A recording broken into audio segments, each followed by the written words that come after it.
Oh wow, I'm honored. Of So course. there's some work that went into this. Yeah, I some of it's like for every lesson I watch a couple of replays so that I know what I'm working with, and then try and point in the direction like with just the relevant stuff. So I can send you to this PDF, sorry, this PowerPoint afterwards. Um, it's got two parts. The part that I want to focus on during the lesson, which is going to be how we plan our turns as the runner and as the corp, um, which is going to go through a couple of steps that if you follow these steps every turn and every click that you take, they should guide the most important things to think about when you're structuring your runner turns and your corp turns, and also when you're structuring your game plans. And then after, at the end, I've just attached like a meta cheat sheet so that you kind of know what to expect when you go up against different decks. Because it can be quite overwhelming coming into Netrunner, and it's like, oh, you're up against Alco. Of course, you should know that you should play around this exact card. When, like, how could you know Yeah, that? There's a lot of cards in the game. cool. Thanks. This is perfect because it matches the notes that I prepared in advance of this lesson too, so I can just knock those off. Much appreciated. Yeah, absolutely. Um, so I would like to open up some of the replays that you've sent me, and talk through things like observations and ideas that I think will be helpful for you to know about. Um, you said you mostly just wanted to like stop losing on JNet. Is that right?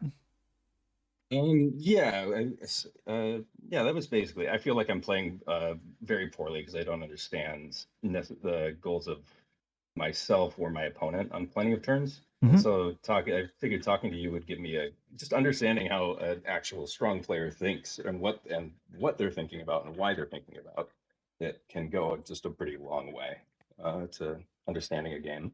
Yeah, absolutely. Um, and do you have a play group that you play with, like a weekly or do you go to tournaments or Yeah, anything like that? we have not tournaments. Probably have to go to drive too far for one. But in Mm, Detroit, we have a small group at a local board game nice, shop. Like yeah, 6 to 8 people. sweet. Not too big. Yeah. Um, yeah, okay, sounds good. So yeah, this that's basically the aim of today is to get you thinking like the strong players do with regard to planning your turns and planning your game plans, just so you have an idea of like what you're doing before the game starts, and then as the game goes, adapting that plan, which we can absolutely do. So I'm going to load up one of your replays. Would you like to start with Runner or with Corp? I don't really think there's like a strong reason for either, so up to you. I we could start with runner. Hopefully, Okay. that's fine. I Um, felt bad because I felt like I was embarrassing your Padma in some of these games. oh, this is my Padma. Yeah, yeah. Uh, Padma's a tough one, because Padma requires a very deep knowledge of, but like what your opponent wants.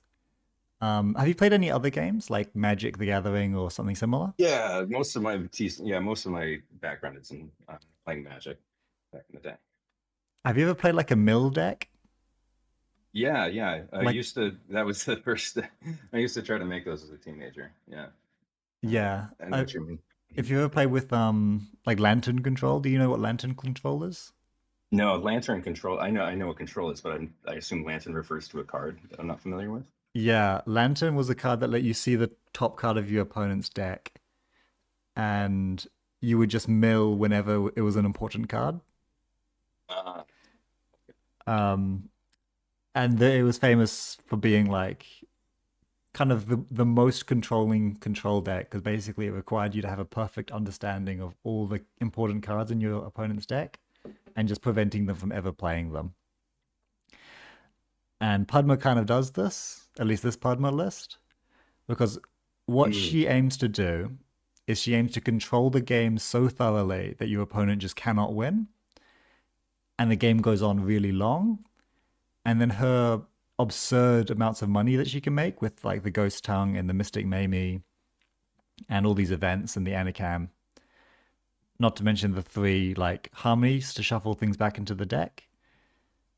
Uh, that lasts so long that you end up just crushing them with long-term value.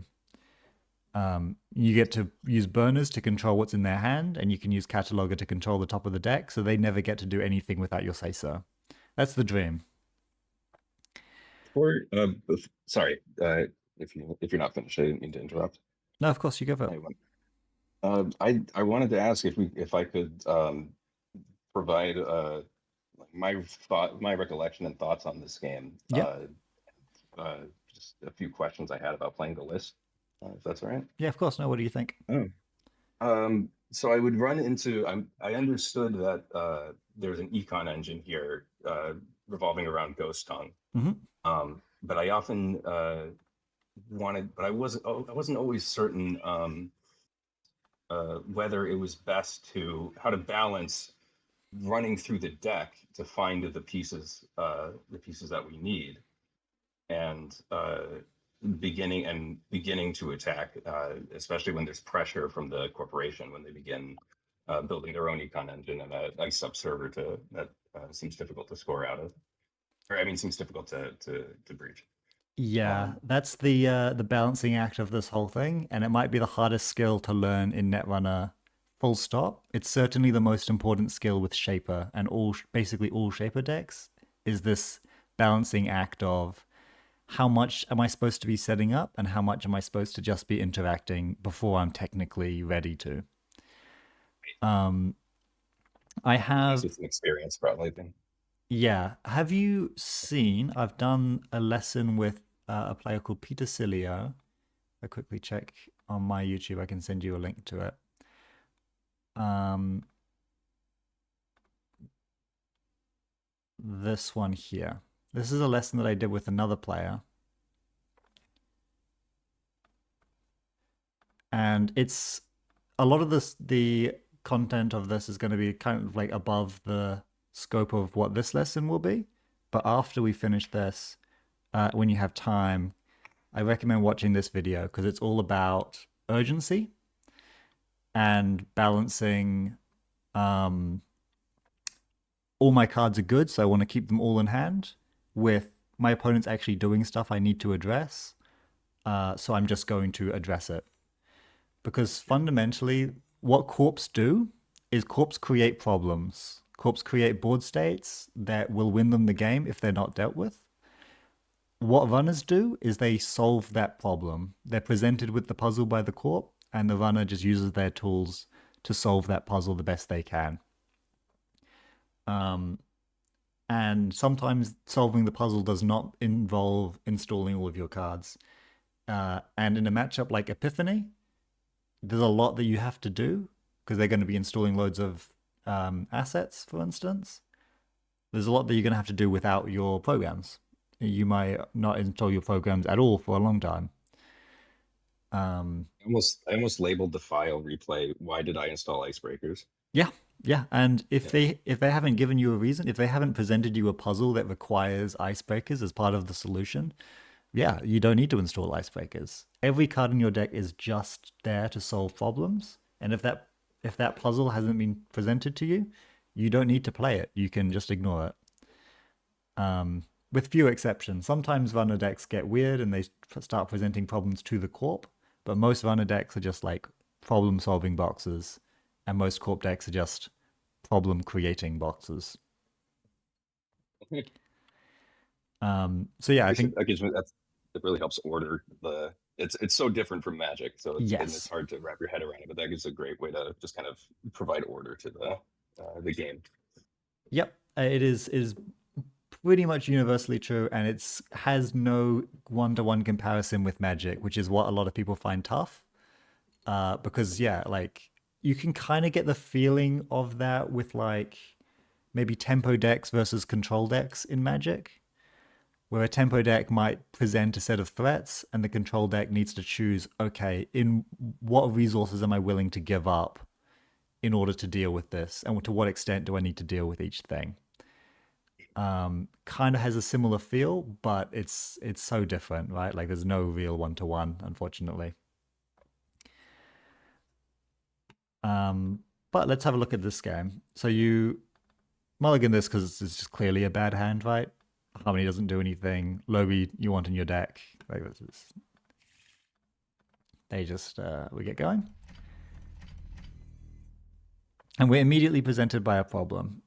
Let me go to the planning a turn as the runner part of this slideshow. So when you're planning your turn as your runner, step one is you assess the board state that's being presented to you. What does that mean? Well, we consider these different factors. How urgent is it?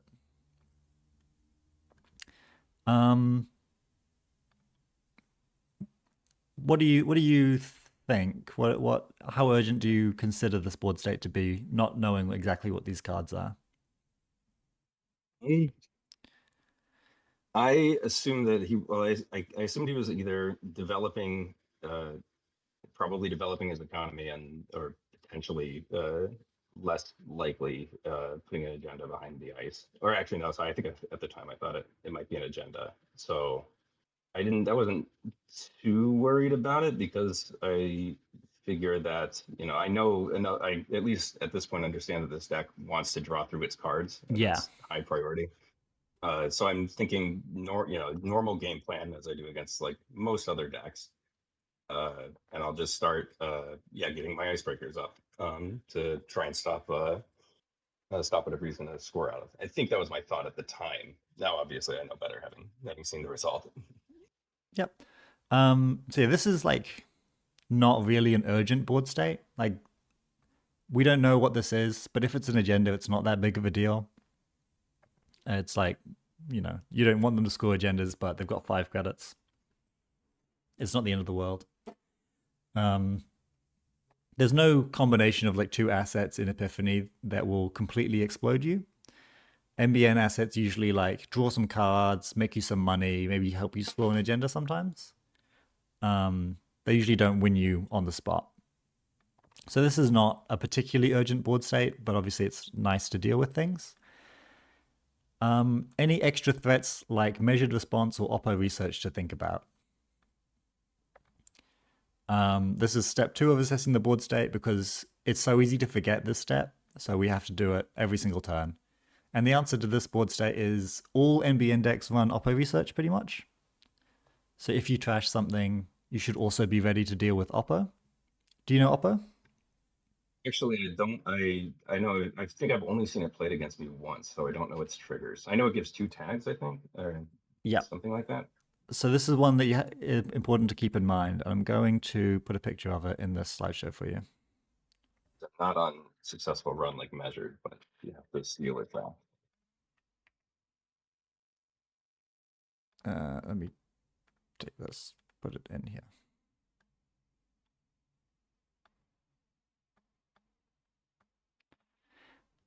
So the trigger on Oppo is play only if the runner stole or trashed a corp card during their last turn.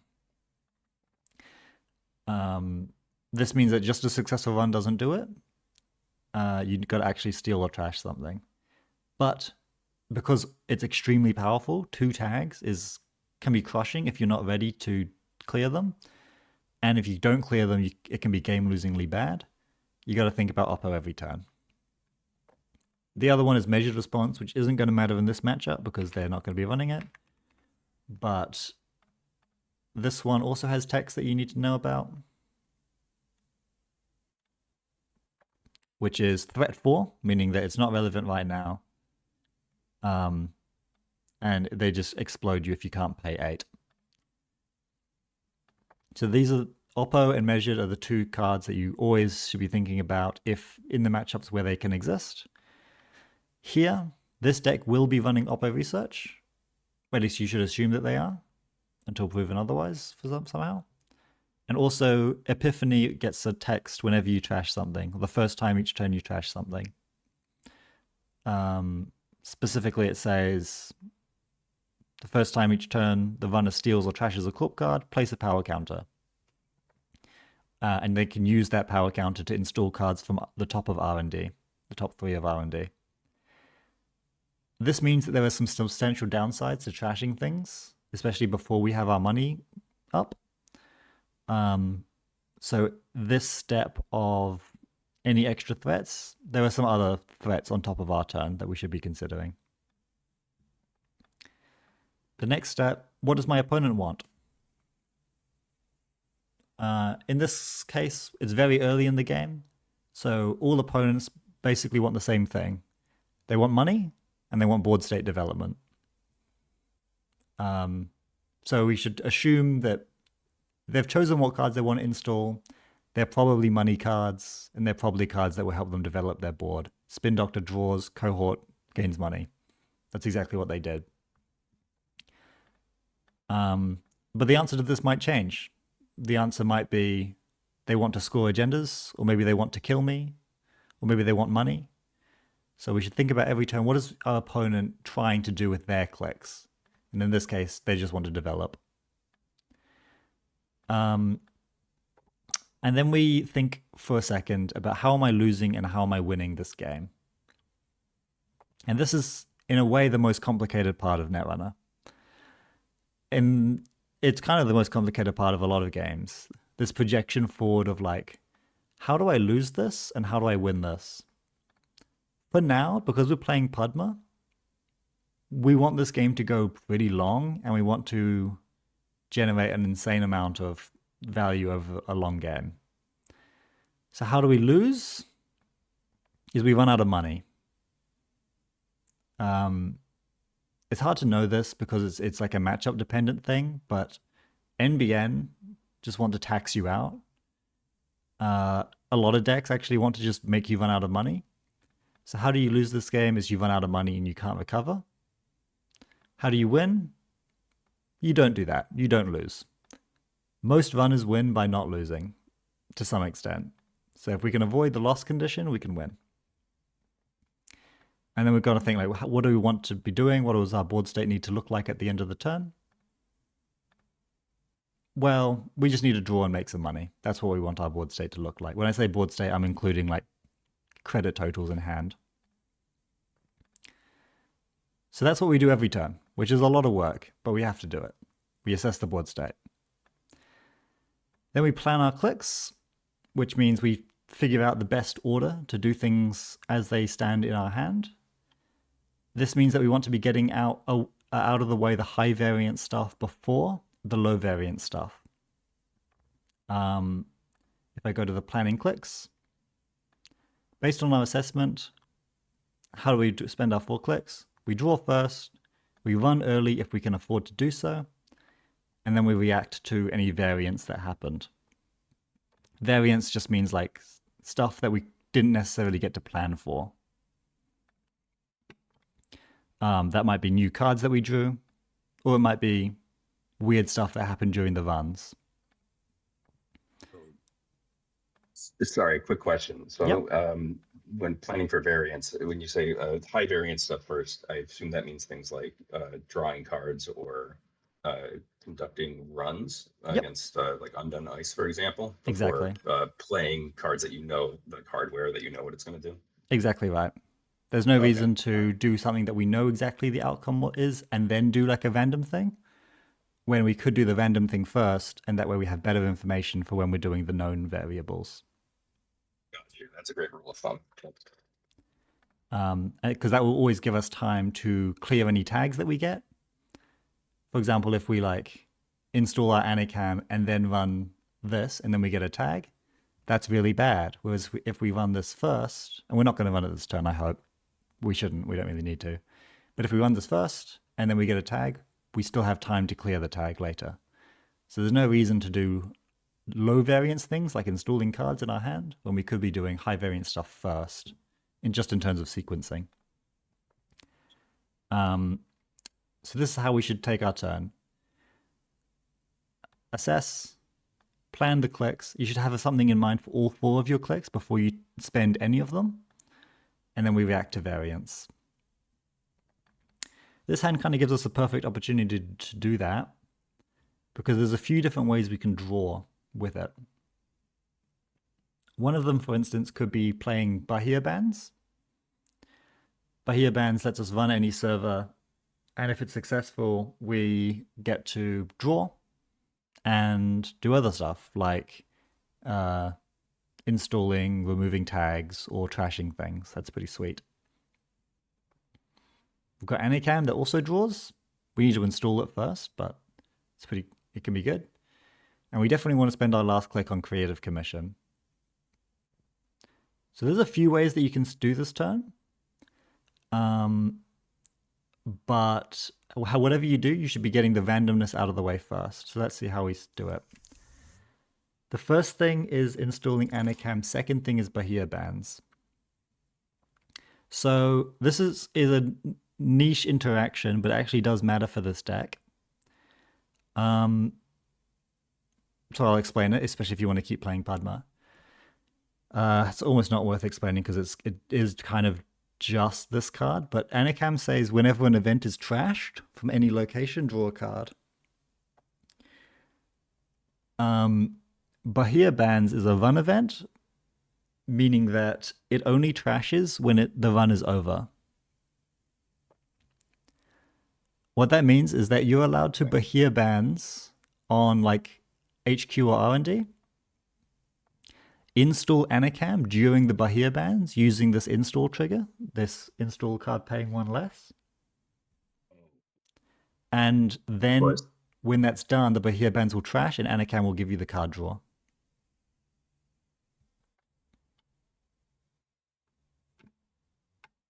Gotcha. So you can also do it with rigging up. There's another card in the deck which can install a piece of hardware or program paying 3 less. This only trashes when it's done installing, so you do get an Anycam draw if you rigging up your Anycam. Just a nice thing to know. Gotcha. Thanks. Yeah, I didn't put that together. That's fair. That's pretty niche, so there's no reason to know that, but now you do, you will not miss it. So we do this. This is unfortunately risky, and there's another thing to explain. So many good lessons, so many good Netrunner lessons coming in. Let me bring up Spin Doctor, because Spin Doctor is the guy. This is the most played card in the game. Yeah, I remember him from when I initially played Netrunner and then took like a decade-long break. He was Jackson Howard, and just totally busted.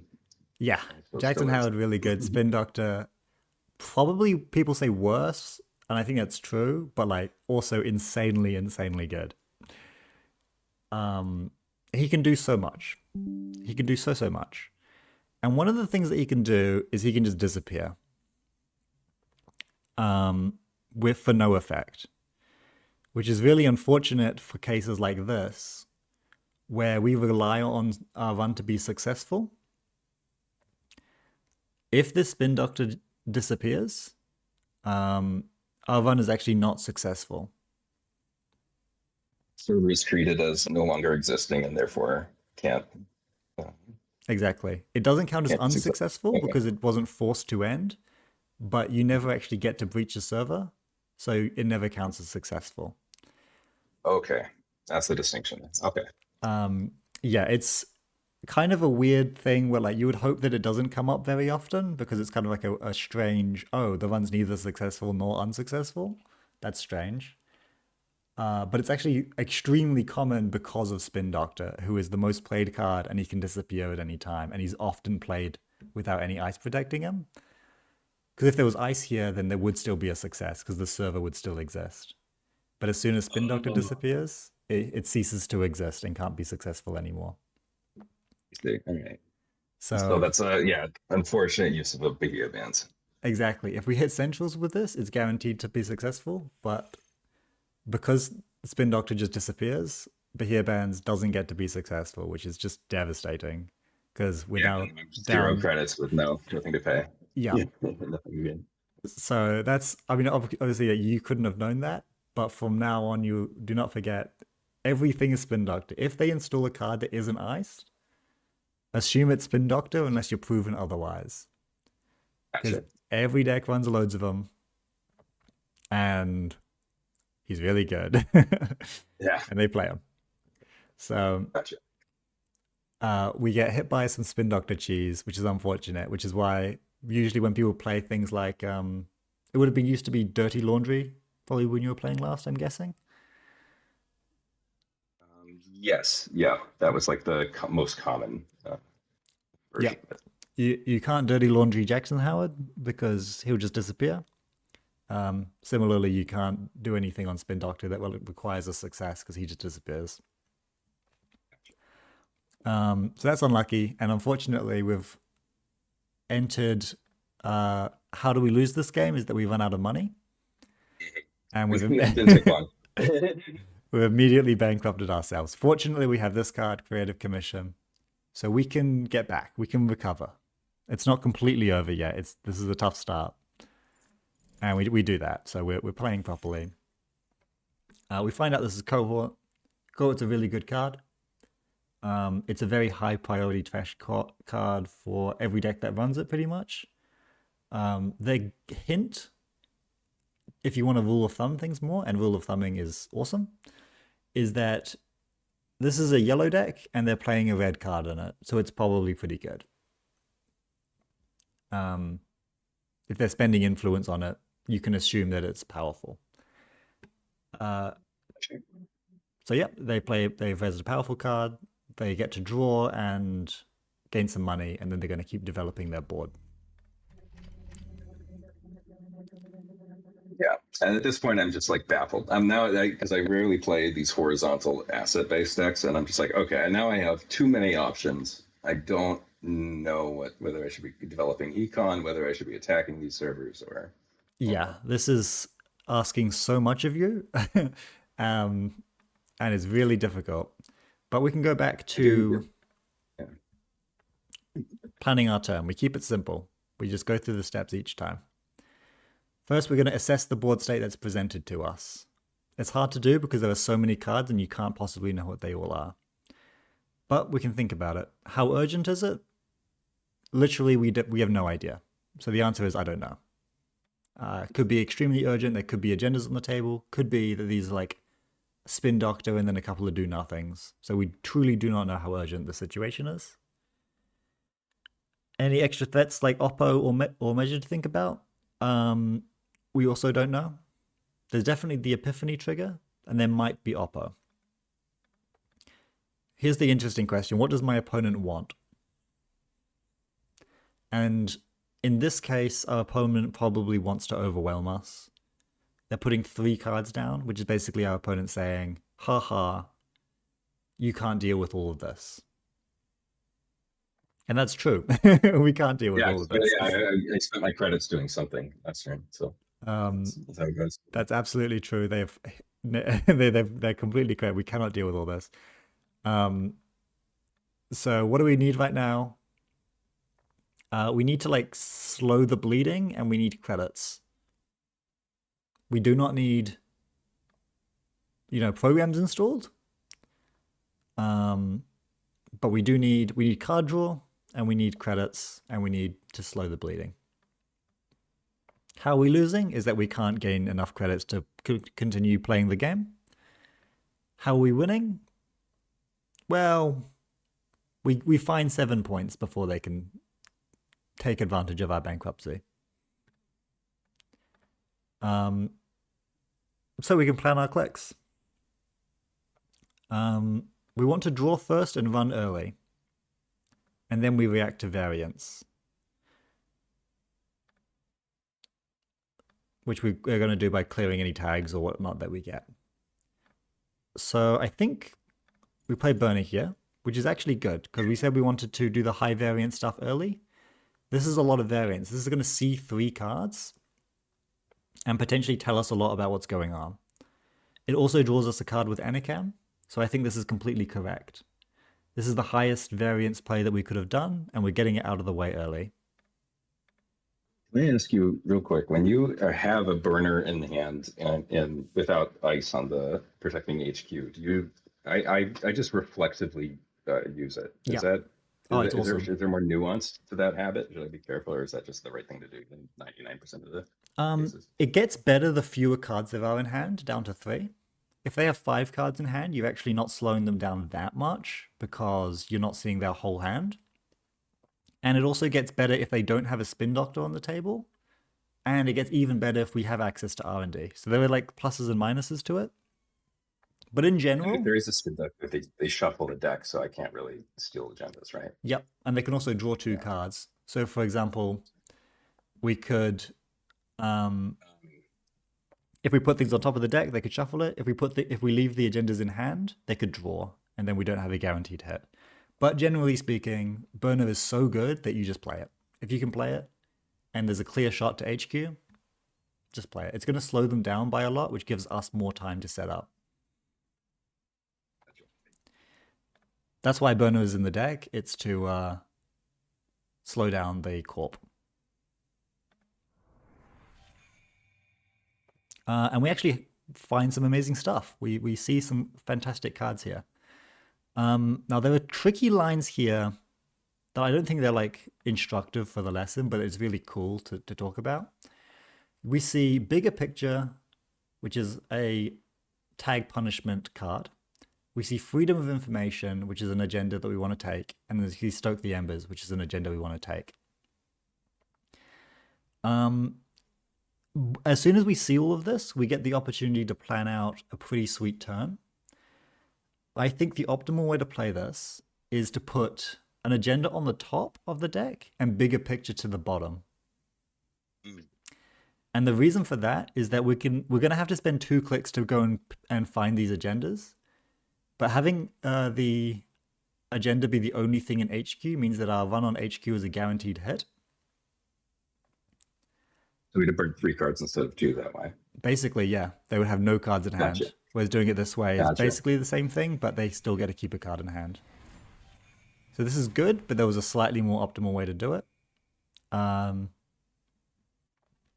yeah, all of a sudden things have changed. We have 4 agenda points. We need to make sure that we don't lose to Oppo research, and we need to make sure that we don't fall too far behind on tempo. So we need money, and we need like credits. So we need card draw and we need credits. We've created a very winning state now. All of a sudden, our tides have changed quite a bit. As long as they don't win, we are in a pretty good spot with 4 points. So I think bankrupting ourselves here to play Spark is really risky. Made no sense. Yeah, I remember thinking to myself, very like not too many turns after this, I should have just been drawing through all of this. Oh yeah. Yeah. Whenever we play any card, we have to consider what is our immediate plan for this card. Or basically, whenever we spend any click, we should think about what is our immediate plan for this click. When we play Spark, what are we going to do with whatever we hit? Because we have this Orca now, but we don't know that they have any sentries. They've got 1 card in the hand that's not a sentry, and they've got 1 ice installed. We have no reason to think that it's a sentry. So we've played this card, and we literally have no concept for like what we're going to use it for. So this, I think, puts us really, really broke, and it's going to make things potentially hard in the next couple of turns. They take their turn. They start doing a bunch of nonsense. And we're presented with an even more complicated board state, which is, this is tough for like someone who doesn't play the game a ton, at least not recently, to deal with, because like how you can't know what all these cards are going to do. Safe to say that the ones that they spend influence on are important. Like Cohort Guidance Program is an important card, but like you can't really know what's going on over here. But we can still assess a little bit. We go back to assess the board that's being presented to you. How urgent is it? Increasing urgency, I would say. Would you agree? Yeah, I remember being not feeling like I could evaluate it because I hadn't played this deck before, or very much of NBN, because it's relatively rare Yep. compared to the other ones. So I'm assuming that these are some combination of econ development and potentially an agenda mixed in, because it seems to me one of the advantages of playing all these assets is you can toss in a random agenda and have a decent chance they won't find it unless they want to spend their whole turn running. Yeah, exactly. I completely agree. There's so many face downs here, like we can't possibly know what's what. Like this one has an advancement counter on it now. Is that an agenda? How can you possibly know? Maybe. Um, they didn't have Oppo research last term, but they've also drawn quite a bit. So it's hard to know if there were additional threats to deal with. What does our opponent actually want in this state? What do you think? Well, if I'm him and I'm on 7 credits, and I assume that uh, he would want it with 2 cards in hand. Mm-hmm. I mean, if I might want to try and score as quickly as possible because that's the general NBN game plan. Mm-hmm. But I don't know if after scoring I would be kind of low on credits. But maybe I have enough econ already on the board to. Mm. Uh, mm, yeah, I'm not sure. I'm not sure. Yeah. What goes through your mind when you see this? What I think is that they look at my board state and it's so humble. I've got 1 credit, I've got 2 cards in hand. My reach, and I'll talk more about reach in a sec when we're on the corp side, but the reach of this runner deck is so little right now. We can't really do anything. We can't trash cards. We can't really break ice. We can't afford to break ice, let alone we've only got our Century Breaker. So what I would think what the Corp is doing right now is being extremely aggressive with their econ and their scoring plays, whichever they drew, to take advantage of our extremely weak board state. So they are just jamming whatever they drew because it's all going to work and we can't do anything about it. So that's what I'm worried about. They've just put agendas on the table, or they're like advancing agendas, and we can't even afford to take them because they've protected them somehow. So we go back to what do we need? We just need money. We can't play. They wouldn't be jamming agendas if we could just pick them up, probably. Maybe they would, but like we don't have clicks to spend on all this stuff.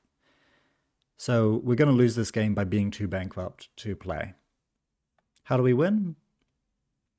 We get enough money to keep playing. So we plan out our clicks, and it's probably going to involve a lot of drawing and a lot of playing econ cards that we find. We can't afford to trash anything if we run. So I don't think it's worth running unless we find something that makes it good. But let's draw and see what we get. So you start with drawing, and I think that's good. You draw again. You check R&D here. I think at this point I'm really greedy. I'm thinking, oh, I just need 3 agenda points to win. And he's not protecting R&D. So I'll just check it up like every turn, and eventually I'll win, right? Makes sense. That's the dream. Yeah.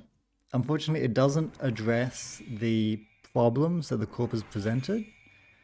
So we're actually spending 2 clicks here, basically just giving them time.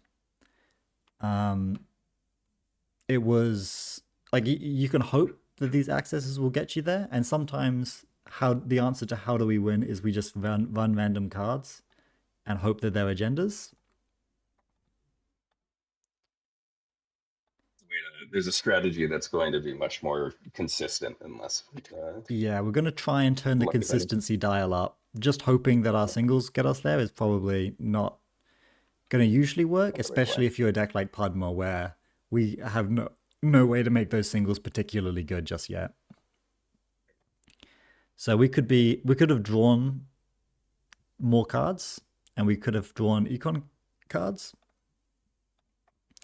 But as it is, they're just going to keep developing. And they're going to score out an agenda. Okay, so they've scored an agenda from under our nose. That's annoying, but it's not that big of a deal. I think. We get at least to keep playing. But it's yeah. Now I start to get a bad feeling like, oh, I'm gonna, this Yeah. could turn ugly. Yeah. Because we've spent like Orca, like credits getting Orca down and kind of just spent time pinging for singles, we've gone from feeling pretty good with a couple of credits in the bank and 4 points to we can't do anything about what our opponent is doing. We've completely lost autonomy. So we need to get some amount of autonomy back. And we go for another single on R&D and see nothing. So this continues to like not solve the problems that they're putting forward, and it's going to give them more time to do whatever they want. Also, kind of worth mentioning is that at points in this game, Epiphany is going to know the top 3 cards of R&D from this text here, that they can spend the power counters we give them to look at the top cards. So a lot of the time against Epiphany specifically, and this is hard to remember, this is hard to play around, the singles on R&D are actually worse because they know that you can't steal an agenda, because they wouldn't just leave an agenda on top. So let's assess this board state. Again, going back to basics. And you know what's going to happen, I think. Oh yeah, I remember. There's a reason I sent you this game. Yeah. How urgent is it? It's getting pretty urgent. We've got to do something about either the board, or we need to like really get some agendas going. And we definitely need to get our money up. Yeah. Any extra threats like Oppo? Yeah, there's probably Oppos in the world right now, but I'm not even sure we have time to deal with them. What does our opponent want? They want to continue to leverage their money advantage and our poverty. They want to aggressively play and jam. What do we need? We need options. We need money. We need the ability to trash these cards. We need Central's pressure. How are we losing? If the game keeps going the way that it is right now, we're going to lose. We're going to run out of money.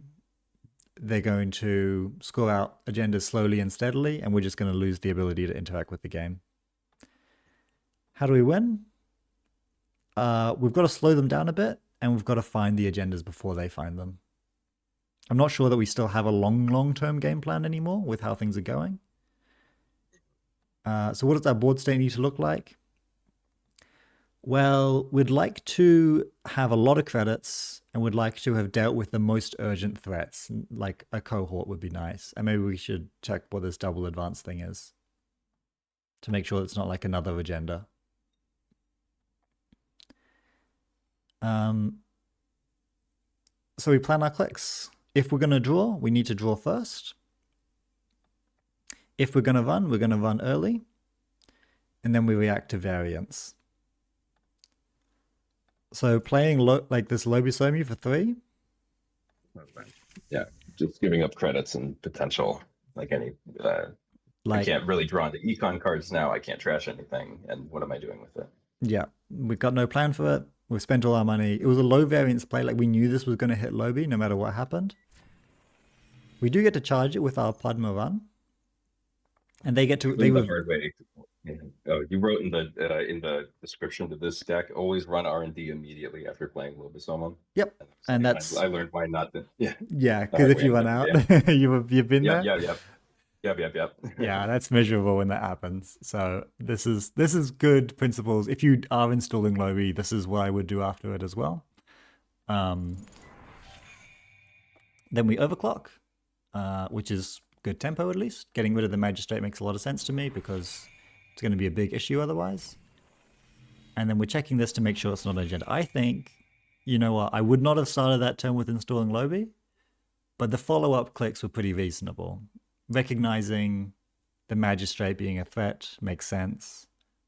And checking a double advance thing makes sense because obviously we don't want to get blown out. Unfortunately, these small misplays have added up now, and we're probably just going to get rolled. And I don't think there's going to be a whole lot more we get to say about it. Yeah, this game was clearly lost in like the first like 4 to 5 turns, not Yeah. necessarily in the late game. So I think we can skip relatively quickly past this part because it's going to be just like we never get our credits This is back up, I assume. this is just publicly humiliating me at this point. Yeah. There's no need to get. But yeah, it's if we had stuck. I'm not sure that this game would be winnable regardless because this Epiphany deck is actually really good and the Padma deck can struggle against it. But we could have gotten quite a lot further if we had spent the time to properly assess the board state and planned the clicks before they happened. And also the small optimizations like buyer banzing on a server that can be a spin doctor Really good to know. is just too risky. But you couldn't have known that, and now you know. So that'll just be hopefully won't happen. Like, this is so devastating on turn 1, man. Yeah. I'm glad yeah, I appreciate you letting me know. That's Yeah, pretty important information. good that it showed up because this interaction happens so much. There's a card called Clean Getaway, which is new dirty laundry. Right. Criminal, it's See this. always so tempting to be like, oh, I'm going to clean getaway your asset so I can trash it. It's just basically new dirty laundry, except you get the money before you access. Got you. But you mustn't So do you, it. and you, yeah, so it can just disappear from the board. I gotta remember. I'll try to remember to do that at the right moment. Yeah, you'll just get used to it. Like that one just takes time. Let's have a look at a corp game because there's I think I was playing Leo for these ones that I sent over to you. Yep, and I think that's I know. great. I feel like you said please pick good decks, and I wasn't as confident that I had done that with this. I wasn't sure what I was playing. It's all right. Good decks are better because they're less likely to have games that you never actually had any control over. Padma's a tough one. Like I don't like Padma is if you like playing the Padma deck, keep playing it by all means. I think it's tricky the Padma because it requires a deep knowledge of like what your opponent's up to in order to keep your winning chances up, and that's maybe asking a lot as you learn. But it is a cool deck, and if you like the big programs and you like the econ package, you can play Yeah, it. I meant when I said I was skeptical whether the deck was good, I was referring to the Leo deck. I hope you didn't think Yeah, I was I think the Leo talking deck about is the sweet. Padma deck. I have no problems with the Oh, you Leo like deck it? at It's all. good. Yeah, it Okay. looks. All right. Cool. I'm not gonna say it's like probably tier 0 or anything like that, but it seems definitely good enough to have a good game and to learn. So I'm not. I think Leo is perfectly fine. And I've watched this one already, and I like it as a learning tool because it's gonna make some of my points for me, and I think you're gonna perhaps. I don't. This is not meant to be like overly critical, uh, but like we can't be drawing last is basically the point that I'm going to make, and I think you do it a couple of times in the game, so Yeah, definitely do. don't recoil That's like too a hard when it happens. Okay. okay, I'll try. I'll try. All right. Okay. Playing corp is different to playing runner, so I'm going to go over a different set of things that we need to keep in mind. Whereas in runner, the first thing that we do at the beginning of our turn is assess the board state that the corp has given you. They've put together a little puzzle and they've handed it to you, and we've got to interpret it. As the corp, we're going to assess the runner's reach. Now, what does reach mean? Reach means what can they realistically do with their clicks. For example, if you have 2 runs on a server and they've got no cards in hand and nothing that can break barriers, can they get into that server? No, they just can't. They don't have a way to do that. But if they have, 100 credits and a fractor that can break barriers, can they get into that server? Yes, they can. So understanding what the runner is capable of each turn is step 1 of every corp turn, except for the first turn where the runner's going to start with an empty board. Because the corp kind of sets the agenda for the day, in a manner of speaking, you have to do this. Oh, you have to do this step, which is calculate your winning and your losing lines. You got to think about the game as a whole. How do we guide ourselves to victory, and does the runner steal this victory from us? Can I interject quickly to ask for I'm not too familiar with the term lines. I hear it Ah, yeah. I see it used all the time in the context of Netrunner, but I'm not actually certain what it means. Uh, Right. I know it from chess, but I'm not sure if it's the same thing. It's basically exactly the same as chess. Okay. So it is like a sequence of actions that you take that create like branching options. If you imagine like the board state being like the initial node, each possible action you can take being a branching path, and then long sequences of actions reaching different outcomes, being like a huge web. Finding the line means like technically when you start a game of chess, there's like a bajillion different games that you could play. But once you're getting close to like a checkmate, you'll be able to start seeing specific sequences of actions that you can take that will guarantee a checkmate, for instance. A line. It's a oh sorry. What was that say? Oh, I didn't want to interrupt. I was just going to say, yeah, in chess that force it becomes very obvious what your opponent's next move is when in some positions when you're familiar with the game. Do you find that it's the same thing in Netrunner? Like you just know what your opponent's going to be playing next turn, and you can calculate from there. I don't always know what they're going to be playing, but I can always know at least a bit of what they're capable of. The face down cards in hand, like the fact that you can't look over and see your opponent's draw order and hand, is what differentiates kind of these card games from chess, where all the information is available. But actually, a lot of information is available in So Netrunner. they are like you can understand what they want, I guess is what I mean to say. Yep, you can understand what they want. So let's say I'm just going to jump ahead into this game pretty deep. Yeah. Okay. So let's have a look at the end of our turn. There's a new card over here, and there's a card over here they might be interested in. The runner wants to stop us from ever scoring another agenda. They've got lots of credits, and they have one of each breaker. So they can get into any server that we provide. Finishing this turn, I'm expecting them to make a run on this server. They might even use a run event to make it cheaper. This is just a line that I should expect. I should not expect this to go unchecked, because why would they not check it? I'm also going to be thinking about HQ runs. I'm expecting that they will try and run HQ at some point, because we have unrezzed ice. Criminals like running HQ. So if I were to guess at what my opponent's turn is going to be, I would guess something along the lines of a run on this server, an econ card, and a run on HQ. That would just be like this is probably what's going to happen set of events. Let's have a look at what they do. First they draw, then they run server 1, because why wouldn't they? And then they run HQ. And they also pinhole, which is an extra thing. So you can see, like, by looking at the board state at the end, like at the start of the, like, I guess at the start of your turn, before you even do your turn here, you can imagine, oh, I guess this happens. I think I've jumped too far back, but you can create board states and you can look at what your opponent's capable of and think, like, what are they going to do? What sequences of actions are they going to take?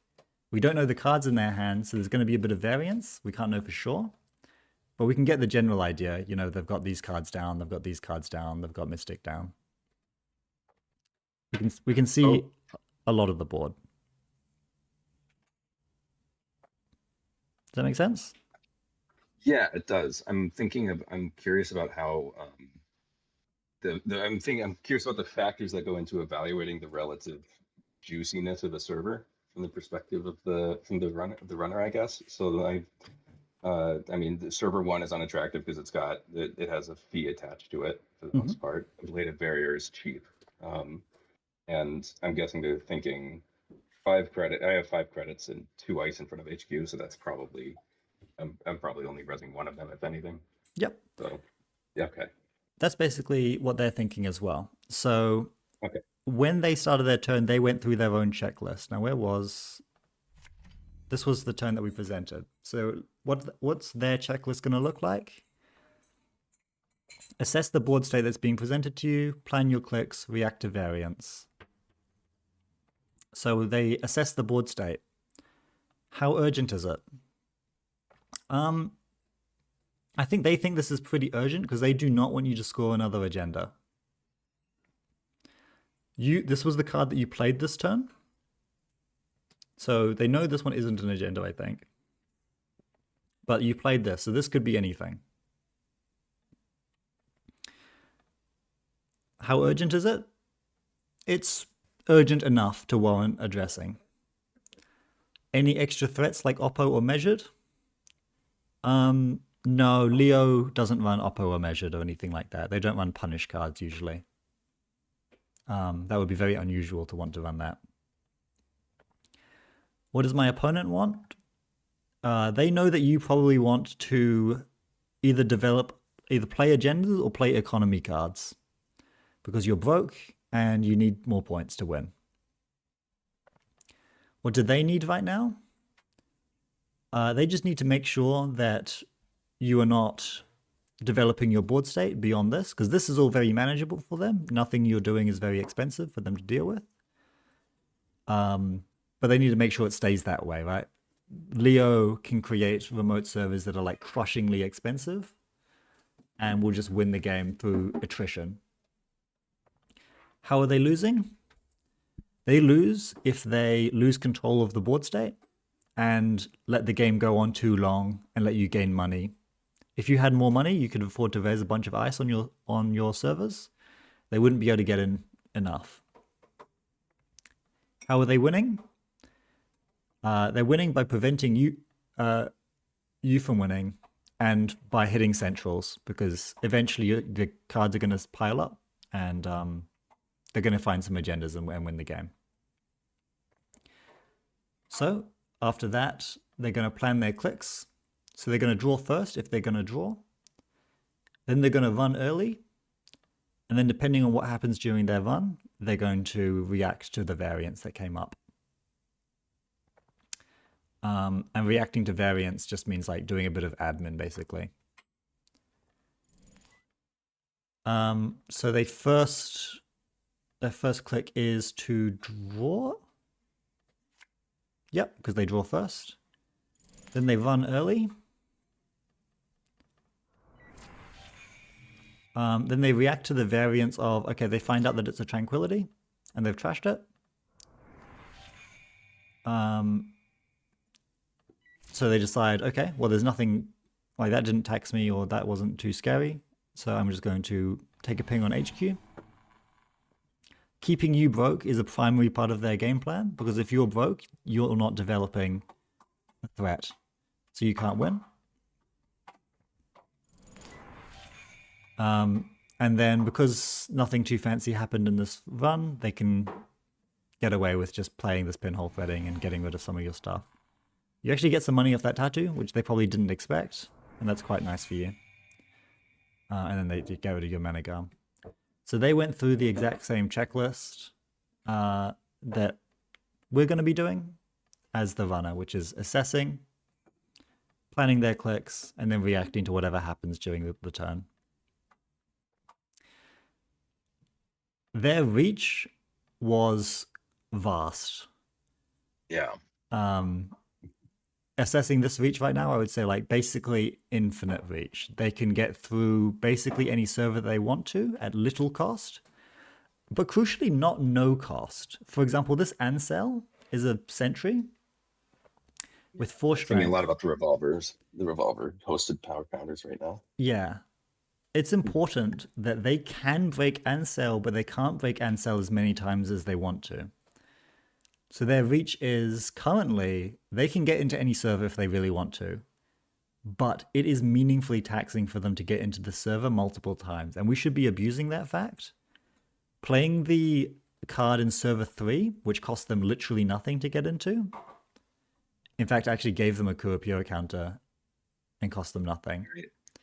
Did not tax them as much as if we just put the same card in server 1, because that would require them running through this Ansel, which they can only do so many times. So we asked less of them by putting the card in this server than if we just put it in this server.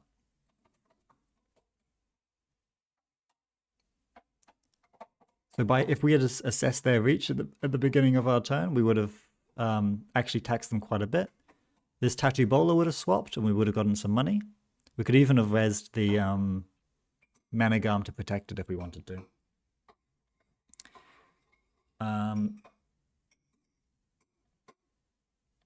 So we should be assessing their reach. We should be figuring out how to win. Then we plan our clicks, which is usually not too complicated because you only got 3 of them.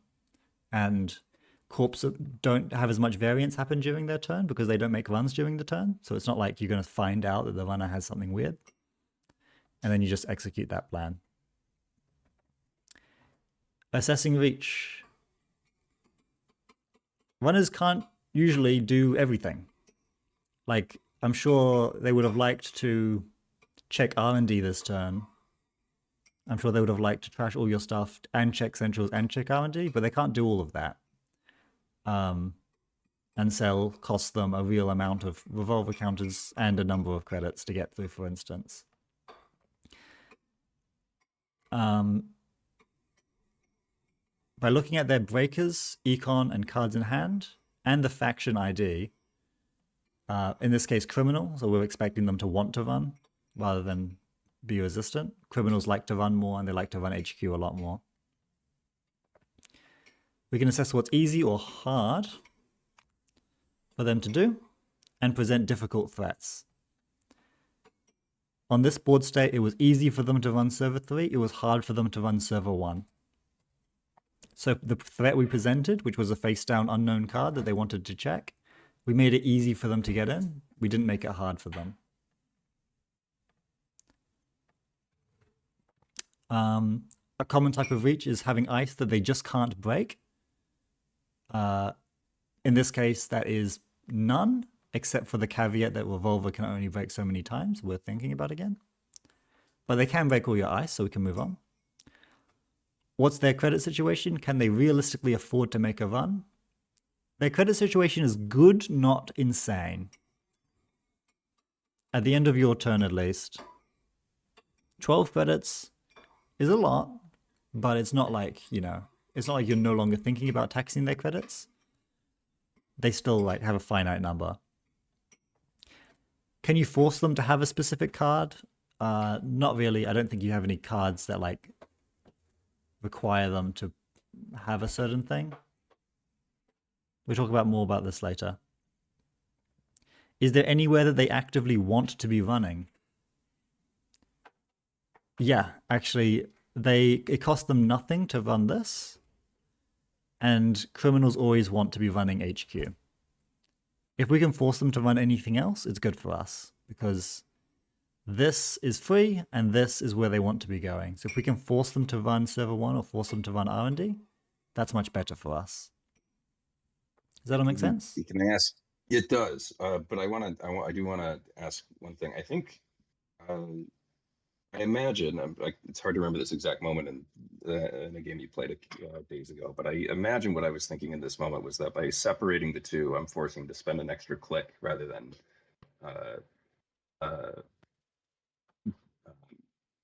leaving them both in the same spot. That's true. If we're presenting is many that- threats at a time, there is something to making them spend one extra click. I think in this case, if we put it in here, it would cost them 3 more revolver counters and 2 credits, and we get a tattoo swap, and they have to actually run through the Managum skunkworks. So yes, it costs them, if they wanted to check both of these servers, it would cost them an extra click. But they actually This is don't. good. They want to. Yeah, they only Yeah. wanted to check the new card. They don't really care about this. This is not an agenda. So it didn't tax them more, but that is a good point that you can make things more taxing by presenting a higher number of threats. For example, the runner only has 4 clicks.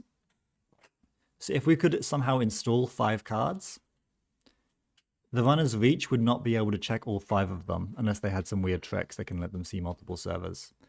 So reach can be credits, it can be breakers, but it can also just be how many clicks do you have? Can you check everything that I'm doing? And putting 1 card in another server is not really taxing them. Usually Leo never creates more than 1 server. Rule of thumb is like Leo is Gotcha. a 1 server deck. There's no reason to, like, this is just doesn't do anything. Gotcha. Let's go back to the start of the game and we can talk about it more granular from creating game plans and like optimizing our turns. I'm sorry. Can I go back to? I just have one more question about that Yeah, yeah. board state we were in. I wanted to ask you how the number of agendas in my hand affects your game plan going Yeah. forward, like on the turn after this, because like I often feel very uncomfortable. I mean, everyone's uncomfortable when you're have that many agendas in hand, but wondering how Yeah. you would deal with it. Where were we? Because we've got the agendas in hand here. I think this is maybe after. This looked about Yeah, it. this is the hand. Yeah. Yeah. So this is tough. This hand screams to me like, I wish I could score this out, but I haven't got seamless launch. And the runner's reach is so good that I can't just play an agenda in this Managarm Skunkworks and have it work. That's not going to fly. So what I need to do with this hand is waste the runner's time until such a time that things are different. Because I can't jam. It's just not safe at all to jam these agendas. Um, but I can't sit around and do nothing. If I don't force them to spend credits and create what we call a scoring window, a scoring window is a time where the runner's reach is not enough to get into a server. For example, if the runner had like spent all their credits running the server 3 times, 0 credits, I could simply install double advance and meleeus, and they wouldn't be able to get to it. They simply wouldn't be able to spend their clicks in a way that would result in them getting into the server. So it's a guaranteed. It's a moment where you have a guaranteed score. Yeah. No interaction. Okay. We don't have a scoring window, so this hand is like, I need to do something that will create a scoring window. Or I need to like develop a massive board state and a massive amount of money somehow. I can't get rid of these. I can't put them into archives. I don't think that's reasonable. So, yeah, it's not a great spot. This is very much like a where the hell is my seamless launch hand? Somehow you did get unlucky this game. If you drew seamless launch, things might have been a bit easier actually. I assume there are 3 seamlesses in the deck. Yes, I believe so. Yeah. But like you've gotten unlucky. Also, a spin doctor would mean that we could put the agendas into archives and then spin them back into R&D, which would be really nice. But we don't have those, so we've got to work with what we got. And what we got is I need to create a scoring window for myself so I can actually score these agendas if anything else, you know?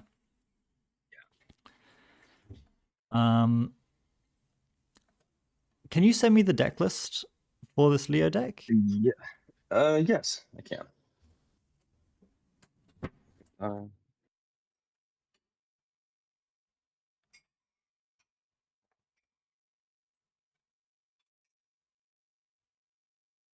I can. Sorry, through Netrunner DB.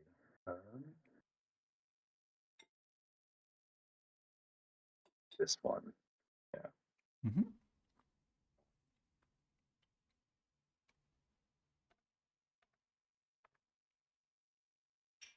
Except I modified it because it has off-world office still in it. Gotcha. That makes sense. Yeah, slightly modified. So this one's got architect deployment test, awful office, which we've changed, send a message, and vulnerability. I think I got rid of vulnerability too because it felt weird to me. Maybe. Yeah. Vulnerability is nice because it only requires one seamless launch. That makes sense. Okay, okay, okay. Yeah. Um, like the fact that we can't fast advance it is not a big deal because there was no way to do that in this deck anyway. Fast advance meaning scoring it on the turn that we installed it, which vulnerability audit says you're not allowed to do. But the fact that we can do this with only one seamless means that we have extra seamlesses left over for our other agendas. I see. I see. Yeah, that makes sense now. The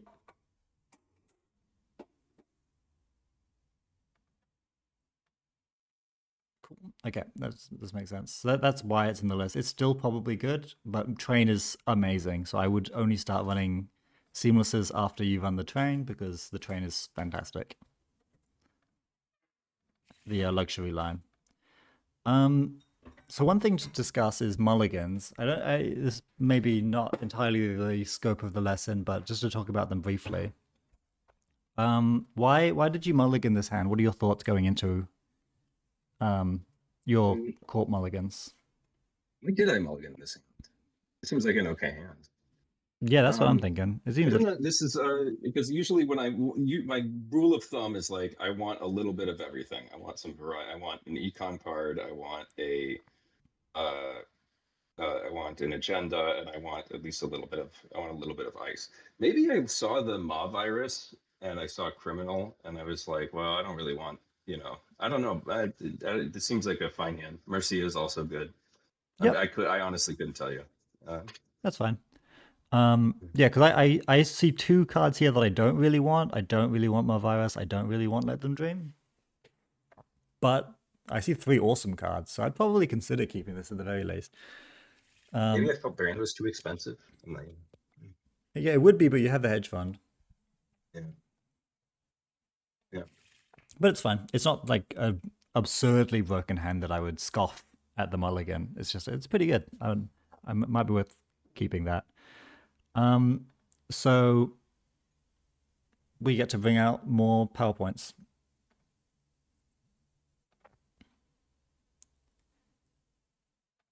Where's Corp? Okay, assess the runner's reach. The runner has 5 credits, 5 cards in hand, and no breakers. That's their reach. If we put down a card that requires a breaker, there's nothing they can do about it. As far as we know. Winning and losing lines is going to involve, to win, Leo creates a remote server that the runner can't get into, and if they can get into it, they still can't get into it. You know what I mean? Yeah, makes sense.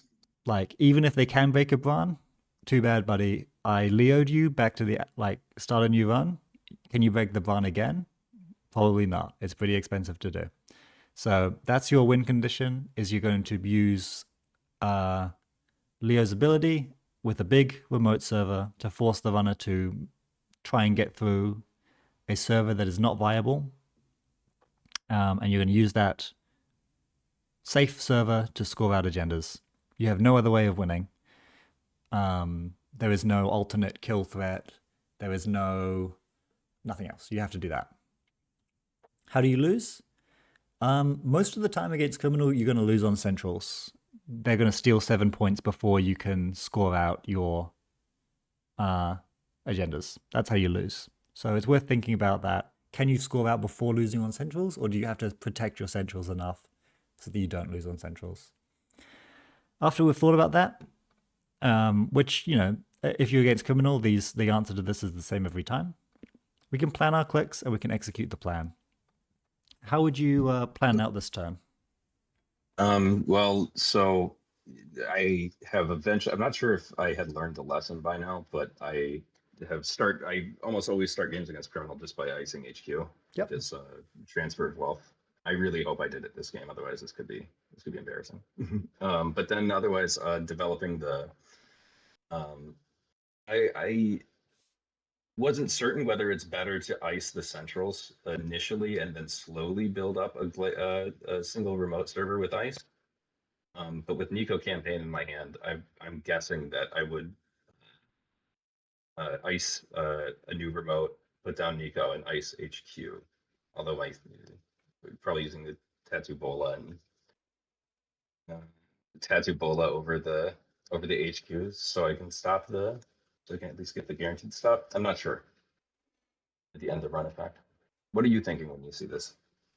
I'm thinking I want to get this Nico campaign ticking as quickly as possible behind a Tattoo Bowler because the runner can't break Tattoo Bowler. Okay. That's what I'm thinking. You're not Gotcha. You're not worried about the H. Oh, I'm worried. I I'm pissing okay. myself.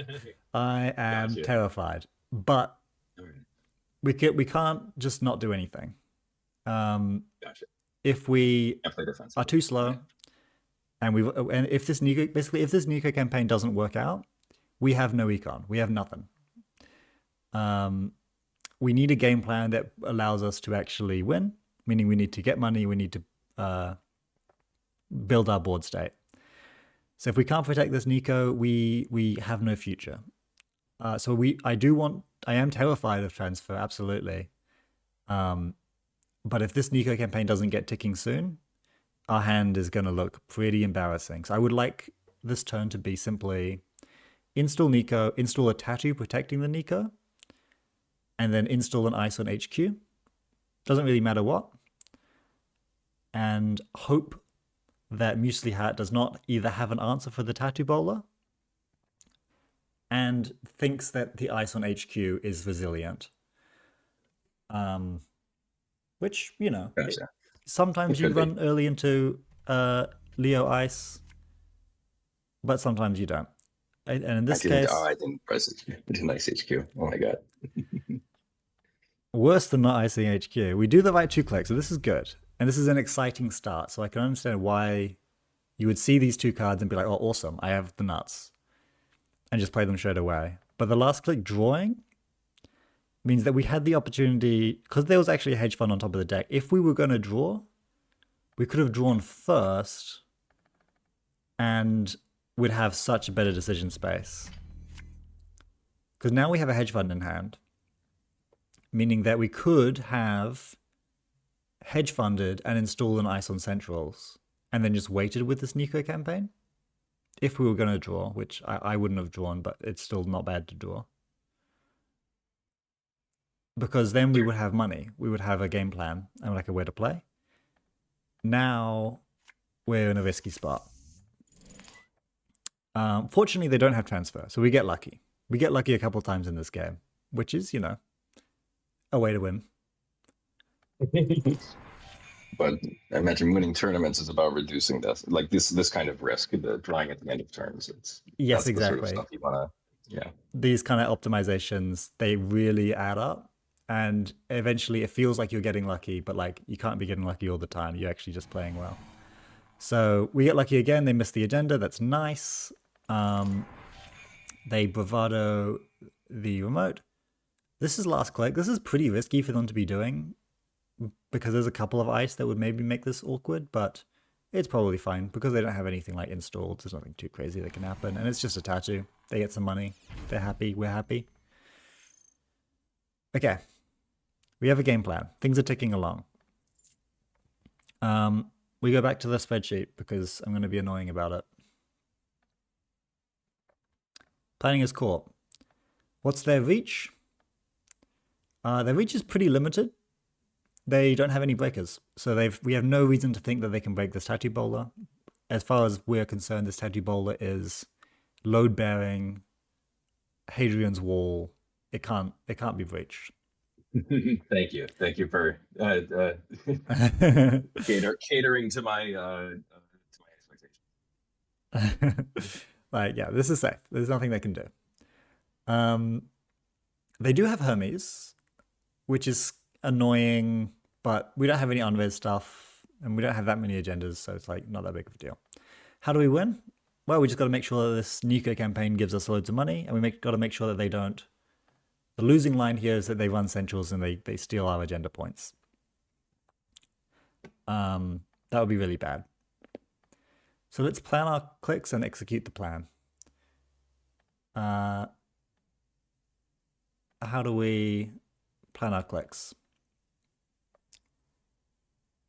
We draw first if we need more options, and then we just do econ threat development depending on our assessment. How would you play out this turn?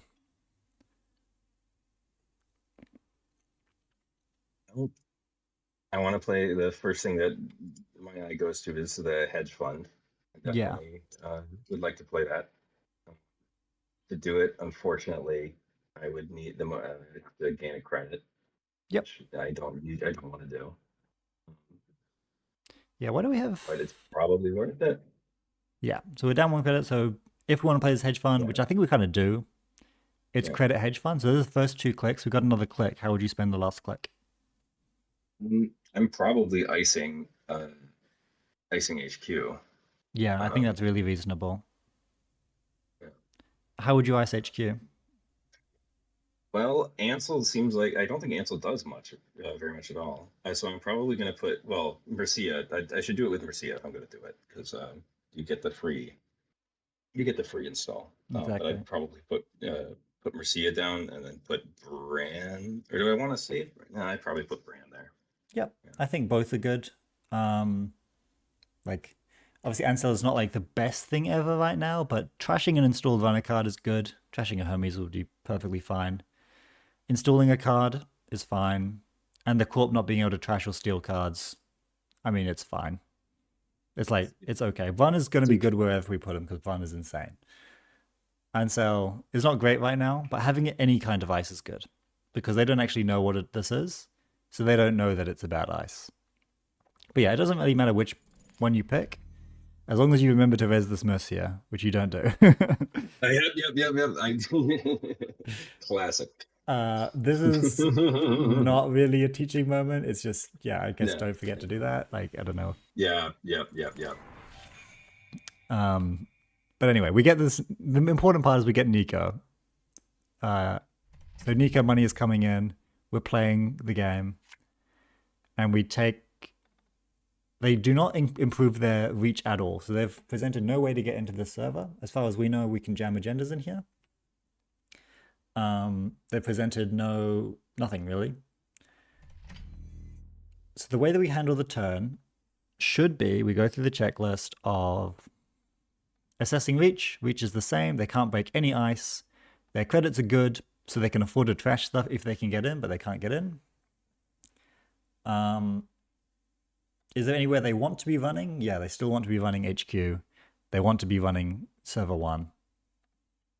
They don't really care about running R&D except for maybe a Hermes bouncers. That's what I would be thinking. Let's consider the winning and losing lines. What's the highest tempo line? Can the runner deal with it? What's the most defensive line? And imagine how you're going to win. What does the board look like? How would you play out this turn? Well,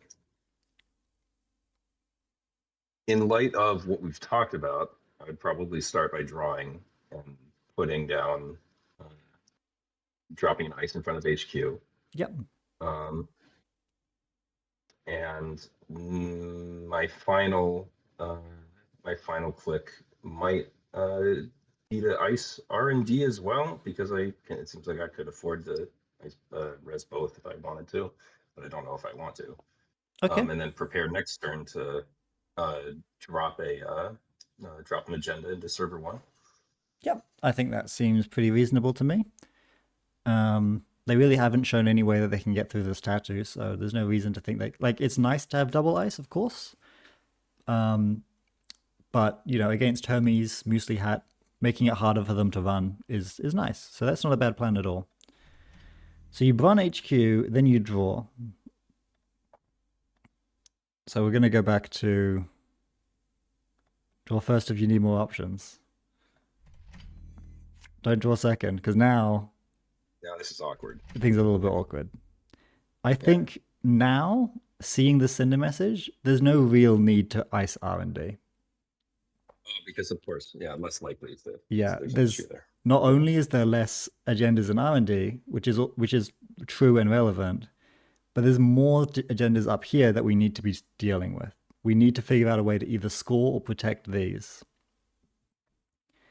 So at this point, you'd shift to defending the remote. Yeah, because I've got to start scoring Okay. them. What else am I going to do? I don't have anything else to do with them. Yeah.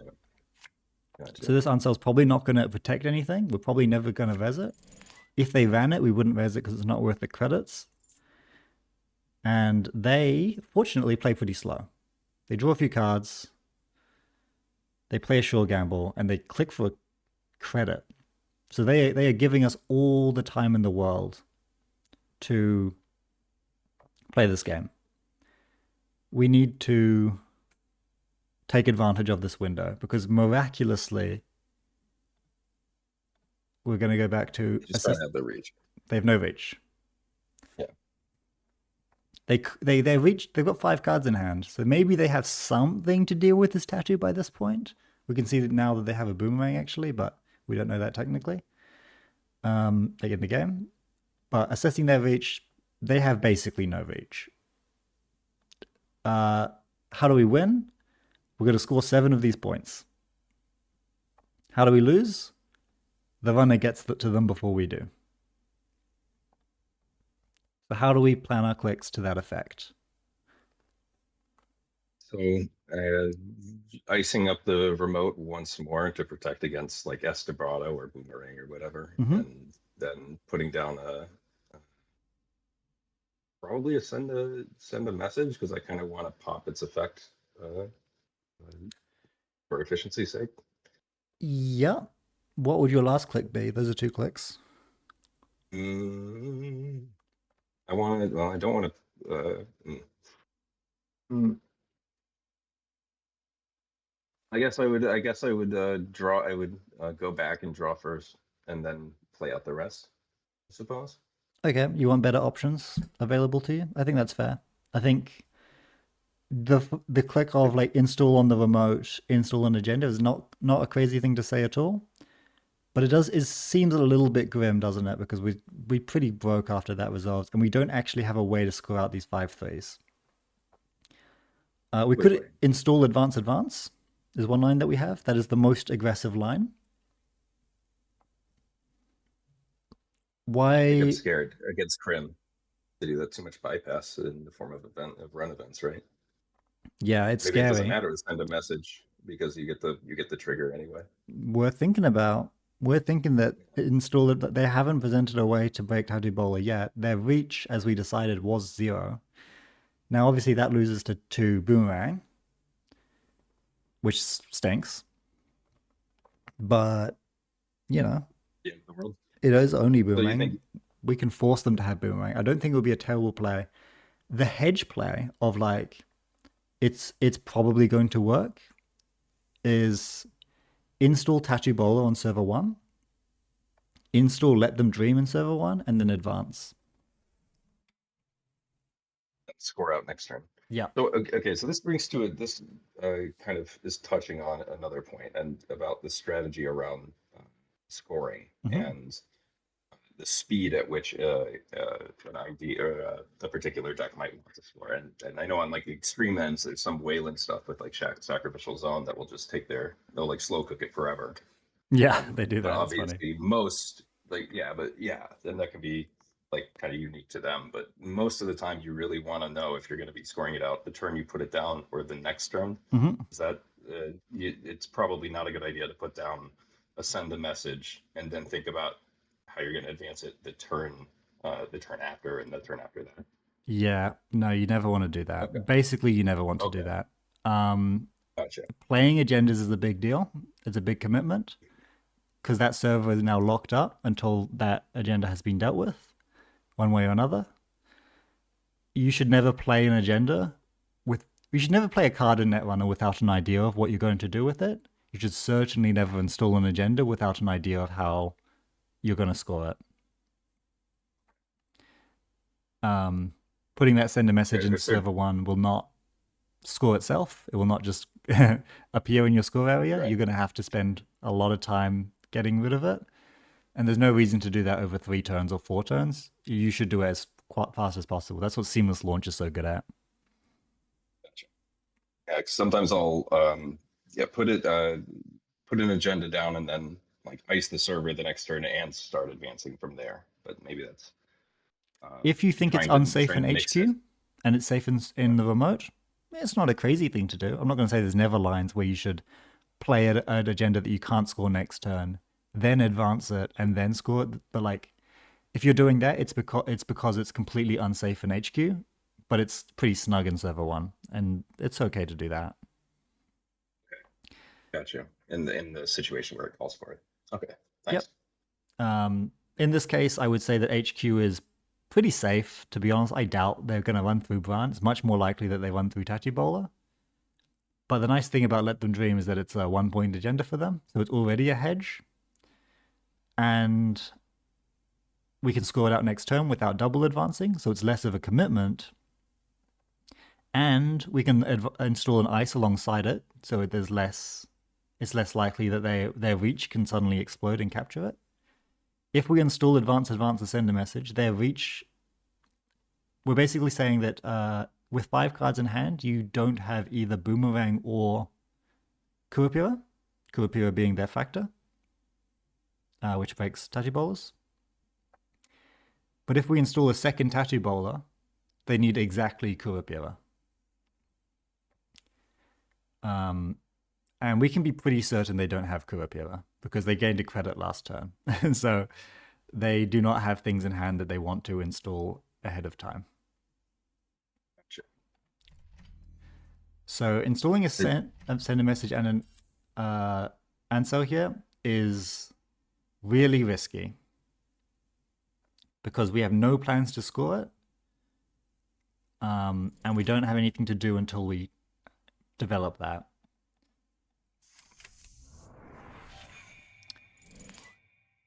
So they boomerang transfer us, which is tough. I think they just click through the relevant thing.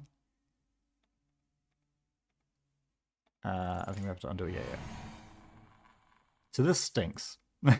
But, you know, none of the lines that we had were particularly resilient to this. This is just the runner making powerful plays. It's not really an issue. Okay. And they hit a Sam, which means they bounce your ice.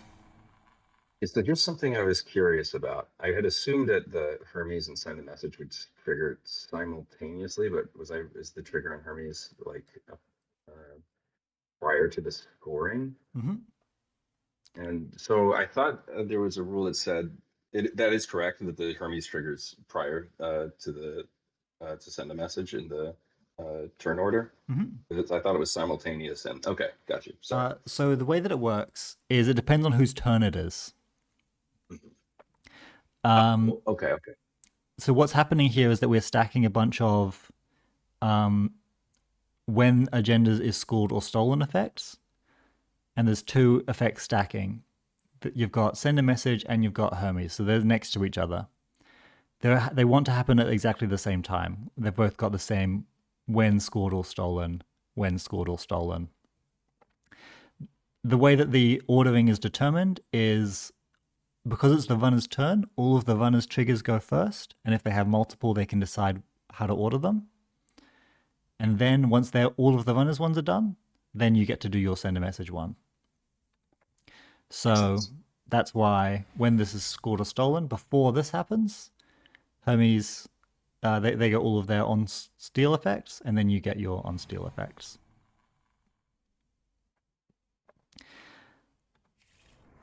Now this is tough. We've lost a lot of credits. We're pretty sad.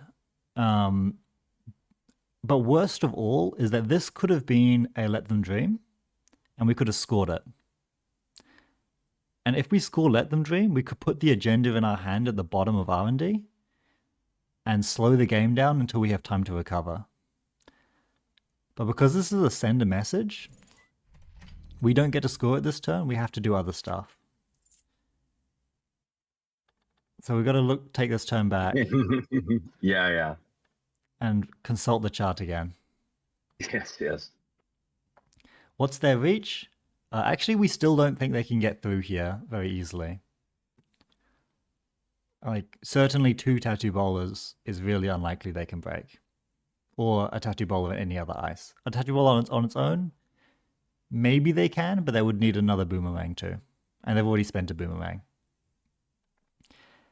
How do we win? We've got to score an early agenda, and we need to recover. We need to financially recover, and then we can keep playing. Because this transfer landed, we're in a bit of a hole. We do have time though, if we can make time. So then we plan our clicks. We've got strong centrals, so we're not going to lose on centrals anytime soon. That's barely even a concern. But we do need to win. Yeah.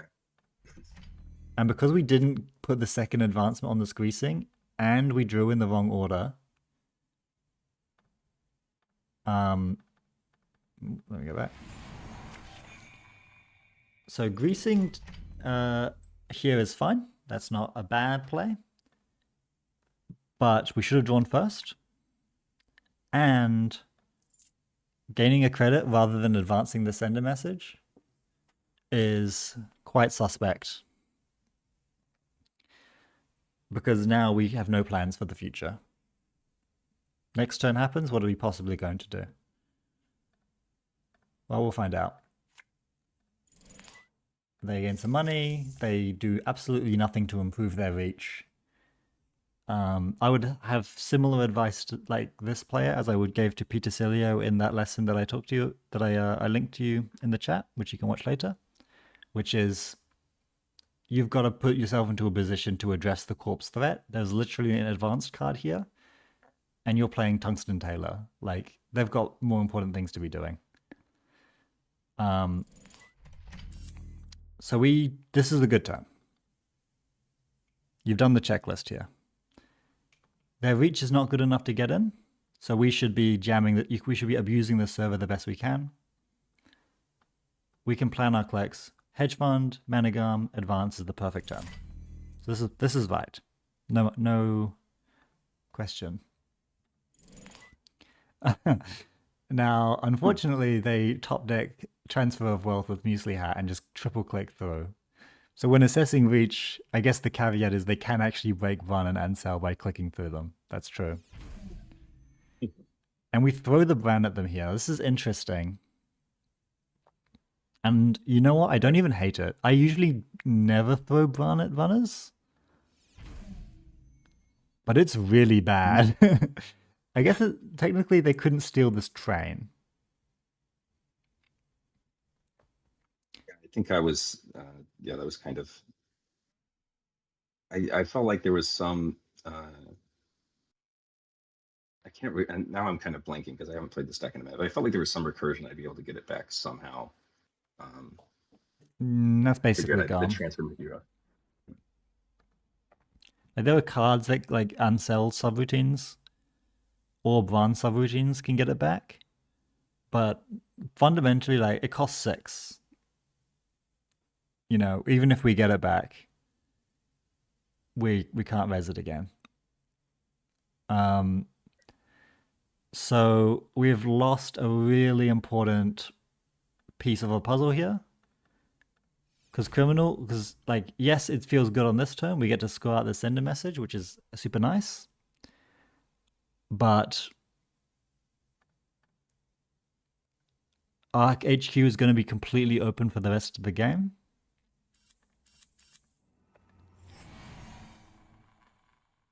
So we're pretty cooked. Yeah. From here, I believe, yeah, we get transferred again.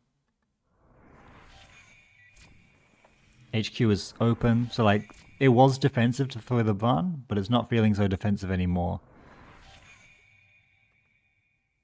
So I think over back here, we needed to look to the long term and assess that after they spend the 3 clicks, nothing happens if they touch Tattoo. They have no clicks left, so nothing happens if they touch Melius Luxury Line. This is important, using Melius text to... They just always be thinking about this train. They have no clicks left for the Melius, The only bad situation is if they hit Let Them Dream. And yeah, if they hit Let Them Dream, it's a total freaking disaster. But Two out going of this three one are safe. is just kicking the can down the road. Gotcha.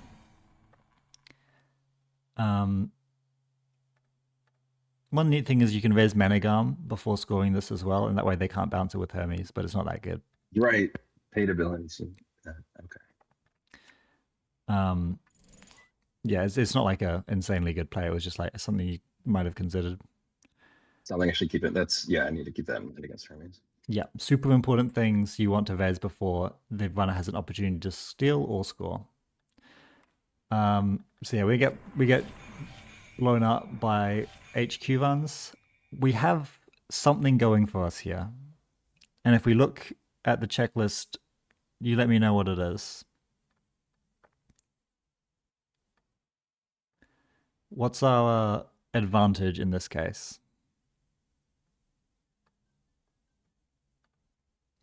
We have all of these credits spent on ice and a resed ice in a remote server. Mm-hmm. That so we can at least protect. We can protect an agenda. And I guess I probably at the time I was thinking of. I mean, if I have to choose, I guess you'd prefer melees, obviously, because if they score it, it could be pretty dangerous with 6 agenda points on the board for them. Mm-hmm. Interestingly And for us, I could also, yeah, sorry. we're going to need to score 3 agendas no matter what agendas they are, really. So whether you're scoring 3 pointers or 2 pointers from now on actually doesn't matter. When we're thinking about our winning line involves either scoring out 2 2-pointers or a 3-pointer and a 2-pointer. And one of those is just easier because with how the math works out, there's no 1-pointers in the deck. So now that we've already got 3, whether it's a train or Let Them Dream, they're the same amount of good for us. Right, but I was thinking about what's good for the opponent, or like I figured I'd rather deny them the meal sorry, that's what I meant. I'd rather deny them the train and let them let them dream, so that at least there's some chance that their next agenda hit isn't gonna end the game. That's fair. So with this advantage that we have, that on board they can't currently get into server 1, what would you do to exploit that advantage? Probably got to throw melees into server 1 and put Tattoo Bola in front of HQ, so at least there's something there. Okay, what's your plan to score out the melees? Oh, right. I have to advance twice and just let them let them dream, don't I? Yeah, you're right. But then you go down to 1 credit. And then I go down to 1 credit and I'm dead. Okay, so I can put I could cultivate to start with the high variance issue, or high variance card, and hope I find something useful. But that's yeah, it's going. I figure the winning line has got to be something involving getting my credits up first, so I can threaten to score out and ruin the remote server. That's not crazy to try and like cultivate for a credit card or something like that. Yeah. Any other ways that you might push your 1 advantage here?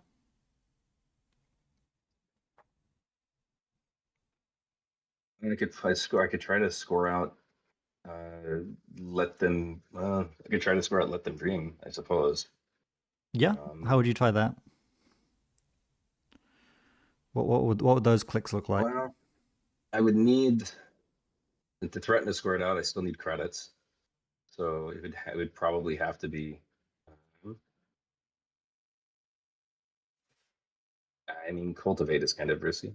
I guess I could cultivate first for some sort of credit, and then I could install advance. I could. But that doesn't work because I still need to click to. I still need to click to play it. I still need to click to play the credit card. I could just take a single credit. Hmm. No, it's not. And that's it. I don't know. It seems kind of ugly. Oh, it's ugly. But genuinely, I Yeah. think the best play here is install Let Them Dream, advance, take a credit. Yeah. Because Okay. what That's interesting. advantage do we have? The only Yeah. thing we have going for us right now, one is that all the transfer of wealth are in the bin. So the fact that HQ is open is not that bad anymore. I mean, it's not great, but it's not that bad. Gotcha. We've eaten most of the punishment. The It only can't get advantage worse. that we They can't have, beat us any worse they have. Yeah. yeah, is that, Yeah. We have to take advantage of server one here. yeah, otherwise we have nothing. Um, so we don't do that, but that was a hard line to find. So that's not a problem that you don't find it. At least we're cultivating first to try and find solutions to a pretty big issue, which is this board state. And we see Mavirus, Greasing, Nico, MIC, and Fly Swatter. There's some good cards. We trash the MIC. That's fair. Because we can't afford to res it. But, I mean, the Mavirus is even worse, right? The Mavirus is literally a dead card. Right. And then we're greasing out a tattoo on HQ. Okay. I think that's pretty reasonable. The issue is, now we've given them time. And I'm a bit concerned what they're going to do with it. But they continue to not press their advantage.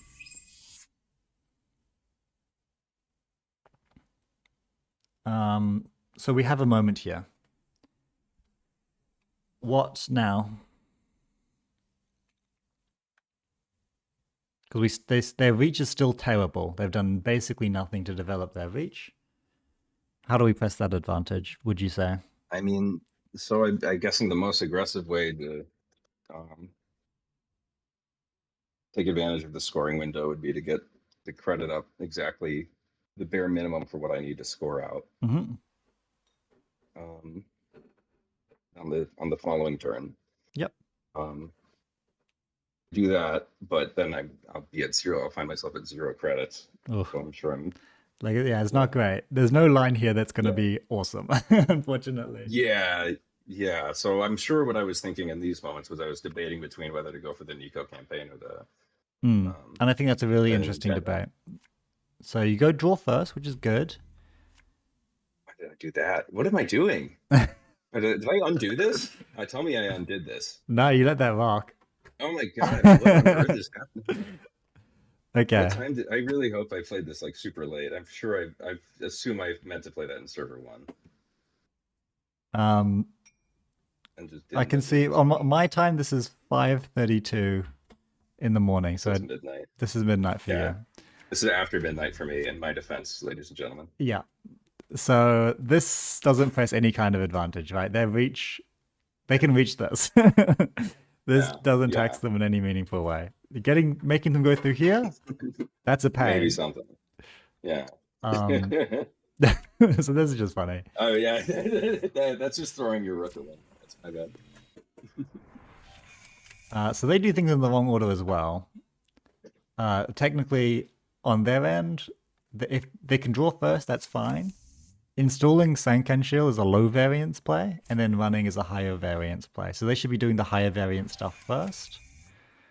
But so they've also done that in the wrong order. I'd recommend, in a similar situation, run earlier, but it doesn't really matter. And then they preemptively boomerang this tattoo bowler. So their reach has suddenly transformed. Start of our turn, let's assess the situation again. What do you reckon about their reach? What are your thoughts? They still, for the remote server, they will still need a solution for the sentry. Mm-hmm. They still need a killer. That they could easily have a revolver in their hand, and they have the credits to get through. So there's some possibility that they could get the disturber for sure if I throw down an agenda there. And given my lack of credits, I can't really put anything. There's no way I can put anything in front of it and res it. I don't even think I can get a fly swatter into server one that I could res. Um, So yeah, they can get. What's They your can't really touch. Yeah, what's sorry. your winning line, do you think? Imagine you win this game. What does it look like? It's probably going to look like there's like one. There's like 3 or 4 ice in front of server one or something, Mm-hmm. and I'm scoring. I'm taxing them so much that they can't. They can't.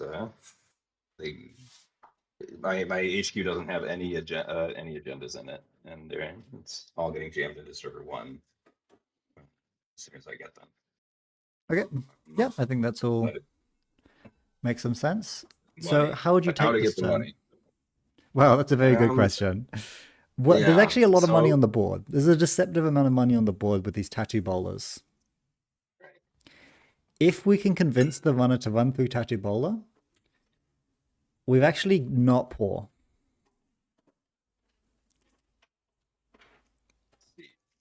You see that? We've got 8 credits lying on the board right now, just sitting there. So I got to bait, so I can bait them through it with me. I could put a Maw virus in server one and pretend it's an agenda. Hell yeah. Like that could be, yeah. Genuinely, Do I do that? Mav double gain credit is like a very reasonable play. Because maybe they have it, maybe they have the revolver, maybe they don't. We find out this way because they're going to check it.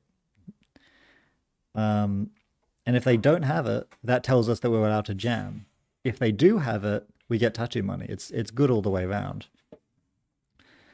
So the way that it was played was draw, install an HQ, take a credit, over install Bran. So like overdraw Bran. This is not great because it doesn't. Yeah. This is not when we're imagining what winning looks like. We're not getting closer towards that dream. This is kind of just like spending clicks. And they actually don't have the revolver straight away, but we haven't made them run anywhere. We haven't forced them to do anything. So they just have more time. And you can see how time can get away from you sometimes. Why did I do this? I guess because I want server one for agendas in the future. Yeah. But I'm not advanced, but I'm not working towards that goal. I'm just like,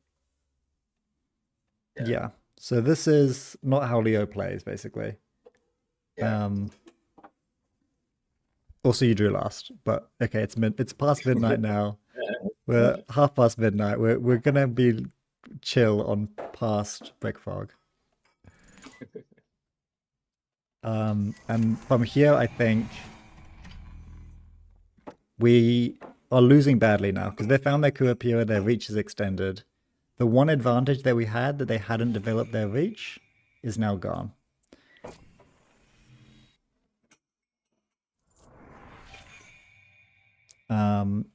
So the only like, what does the winning board state look from here? And I'll say we're losing. Like we're more likely to lose, but I don't think it's impossible for Leo to win from these spots. Leo can win from quite a far deficit if you like if the runner can't find the agendas because there's not that many agendas.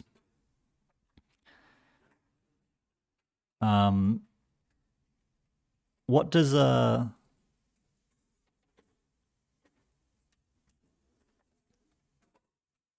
what does winning look like, do you think, in this board state?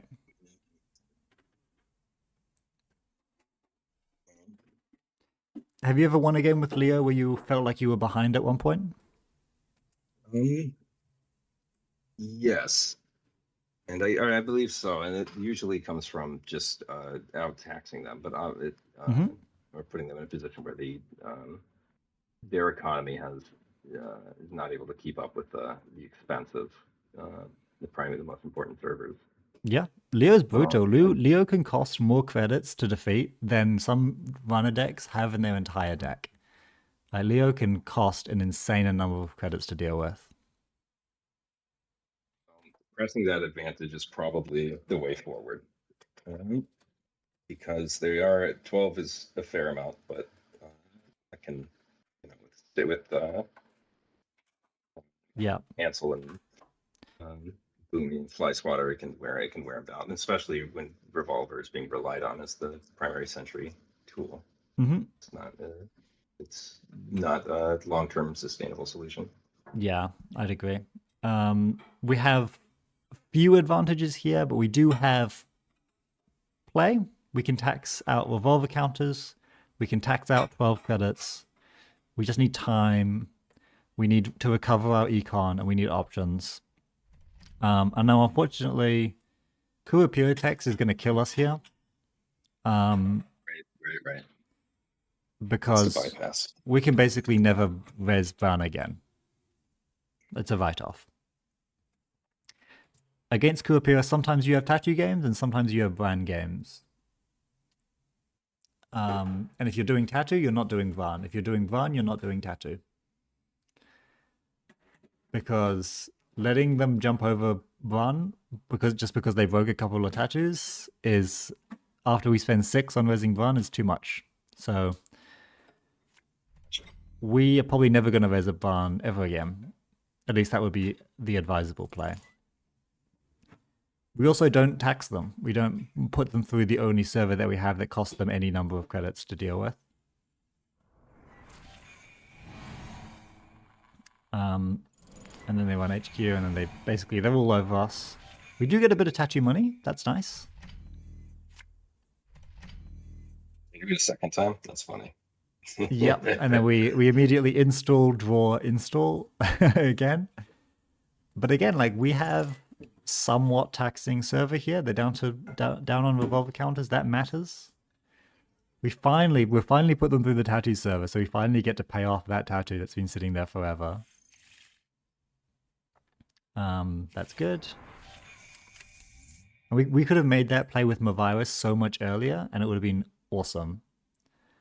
But now we just didn't. We missed that opportunity. Okay, money is good. We get the money off tattoo. No, we don't get money off tattoo. We get money off. This is a confusing turn. Trank. We get greasing money, and then we use Trank to draw. I don't know what I was looking for. Yeah, sometimes I feel like I want to use very Trank to confusing. draw, but whenever I do, I think, man, I wish I just gained 2 credits. Because I have 4 agendas in hand, so what am I doing at the what am I discarding exactly here? Then we commit to installing an agenda, and then we raise the Spin Doctor to get some more options, and then we install a Mitra on HQ. I guess I was trying to spread. I guess I was trying to convince. Maybe I was trying to convince him to. Yeah, I'm not sure. I'm not sure what I was thinking. Let's not think too hard about it. Yeah. Something went wrong here. This turn is crazy. This turn was wild. I mean, it's neat that you managed to overdraw exactly, 2 agendas that you wanted to lose. So that's not bad. But actually, the actual winning plan is uncertain. I don't understand how this wins. This Let Them Dream is a better card than this Train in this situation also. Because it just the speed at which I want to advance makes it more attractive. Yeah, like your plan is to score out this 2-pointer and this 2-pointer, and that's how you win. Yeah. That's the only way that you have. Scoring out a 2-pointer and a 3-pointer is just slightly harder. So yeah. This is Now you still have a Train in your hand which you can't score and they can steal. And the Sweet Let Them Dream, which they don't want to steal and that you can score, is gone. So that's probably the wrong agenda to shuffle away here. But let's see whether this assessment of their reach, that they won't get into this server, is correct.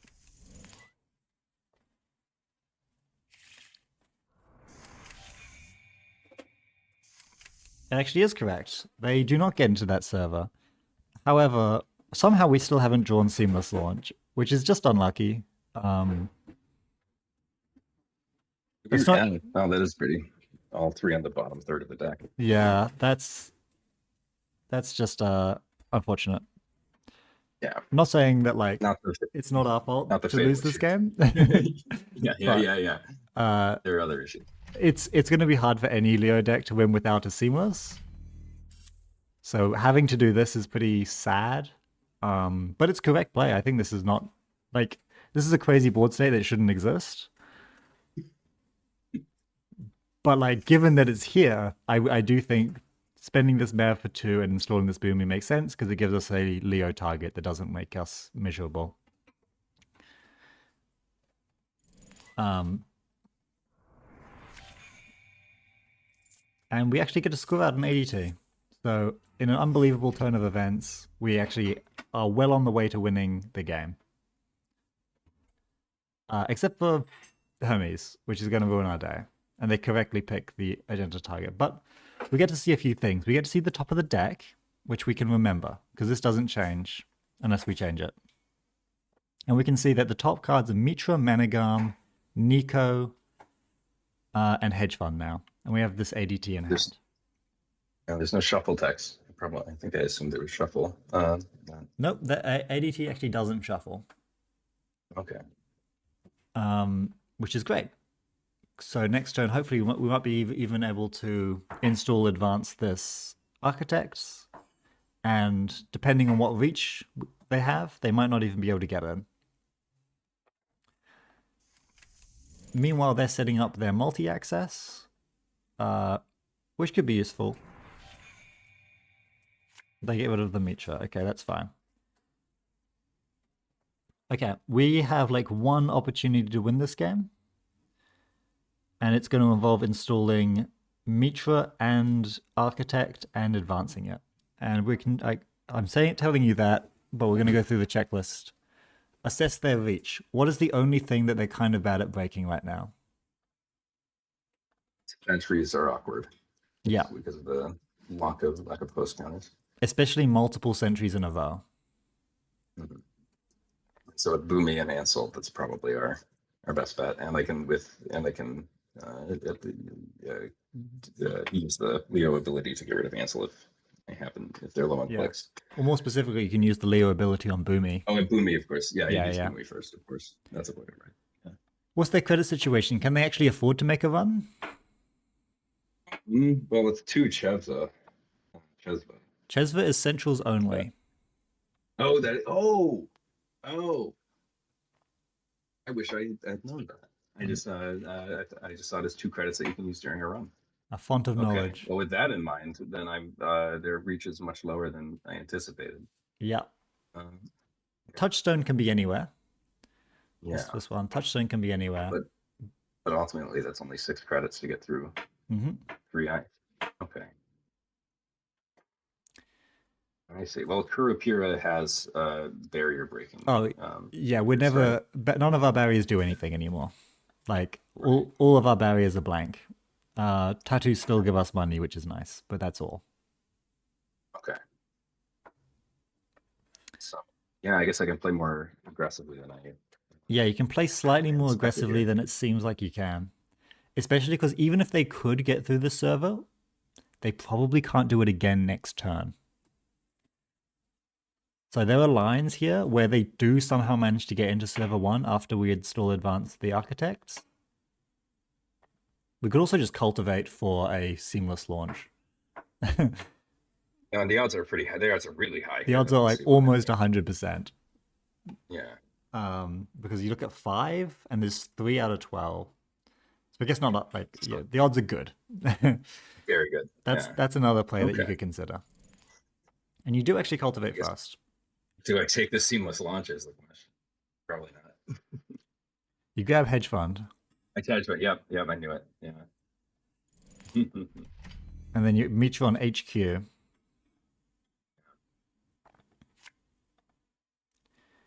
Which gives them loads of time to mess around. You grab Van with Mitra, which was by far the worst target. because you cannot afford to to deal with it at Yep. all. So they just jump over it. You trash Boomy, They, which makes sense.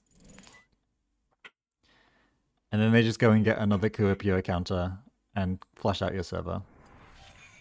Just because it was free for them to do. Okay. We can assess each one more time. We're going to look at the chart. It's kind of the same as before. The only thing that they can't really deal with is running through sentries multiple times. What can you imagine winning this game? I mean, it's just throwing us.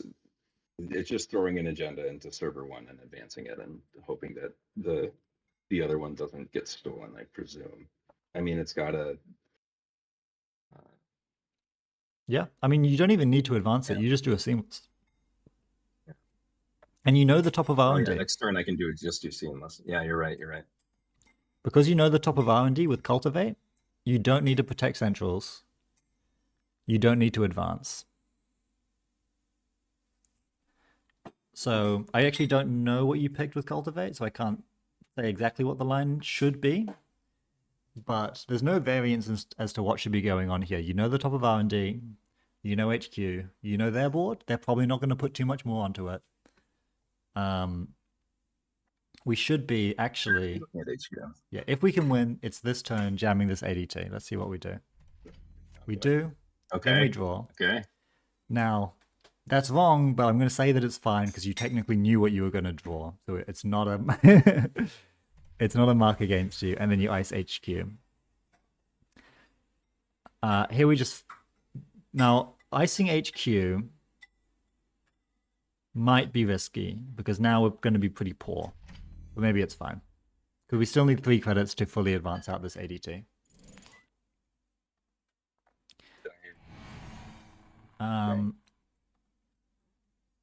We get some money.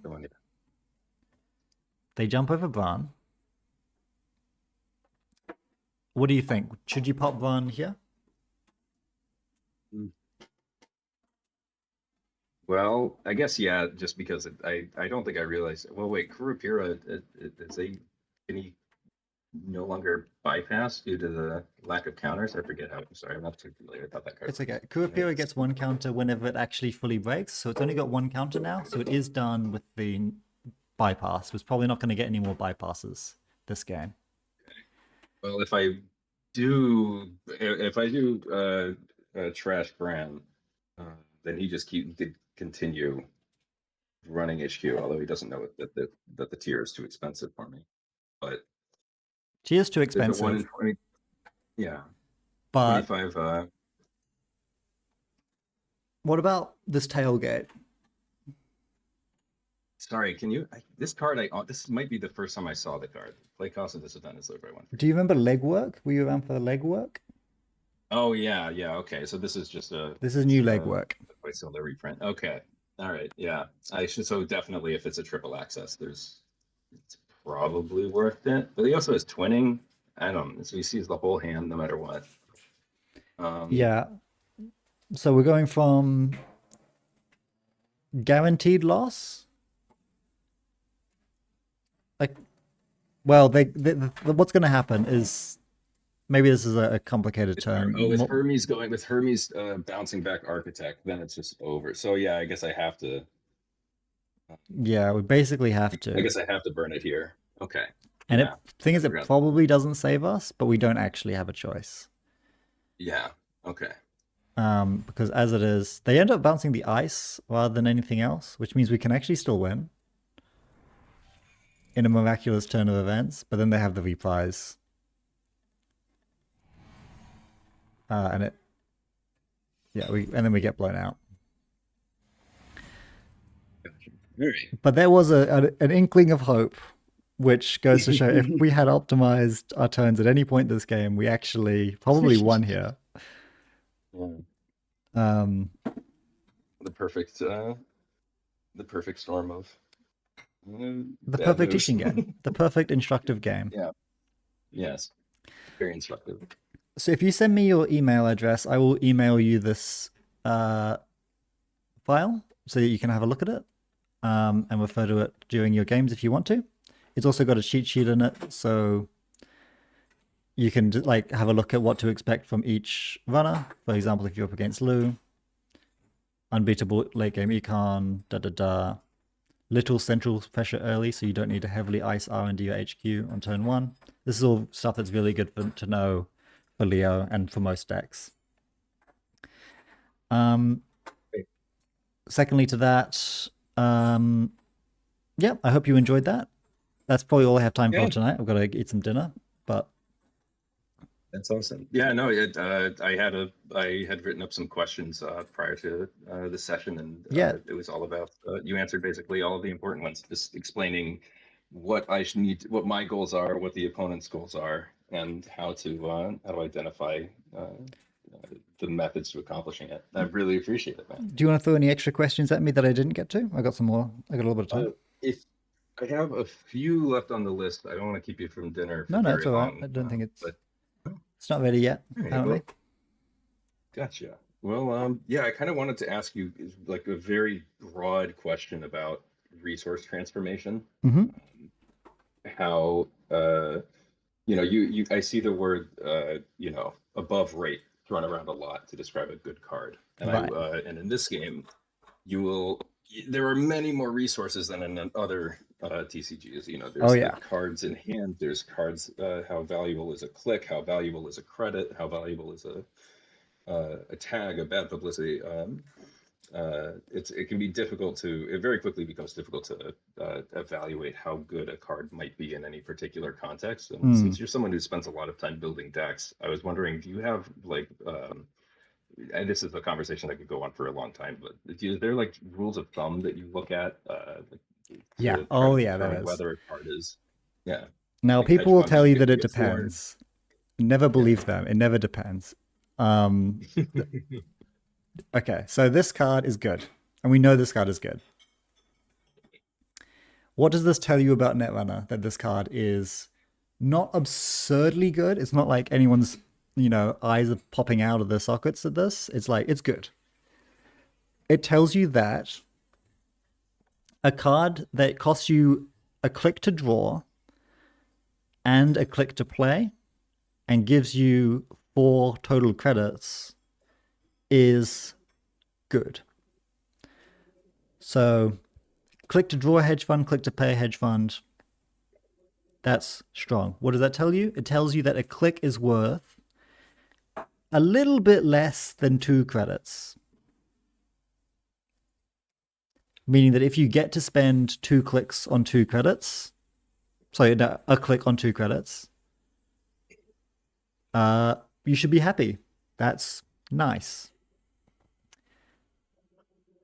What does Clean Getaway do?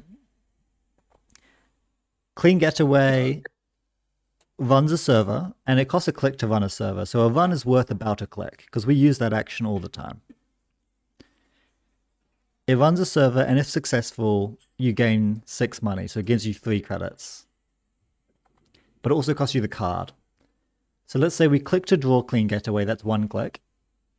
And we click to play Clean Getaway, that's 2 clicks. It gives us 3 credits and a run. If we think about 2 credits as being good for a click, we're getting that, plus we're getting an extra credit and a run attached to it. So it's nice. Basically, this is saying, if this gave us 4 credits, it would be the same as Sure Gamble. It gives us 1 less credit to give us a run rather than a credit. So in the cases where that run is good, this card is great. It's better than Sure Gamble if we're going to Sure Gamble run. It's worse than Sure Gamble if the run doesn't matter and if the run isn't useful. This is... Maybe I'll do like a video on how I assess exactly the math on things. But you can extrapolate this to a lot of different things. As long as you factor in the fact that it costs a card to play, things begin to make a little bit of sense. Yeah. Let's say we look at telework contract. Right. I remember playing this card and being like, oh, well, Magnum Opus was good 10 years ago or whatever. So a click for 3 credits must be insanely good. It is good. The This card is great. Yeah. Yeah.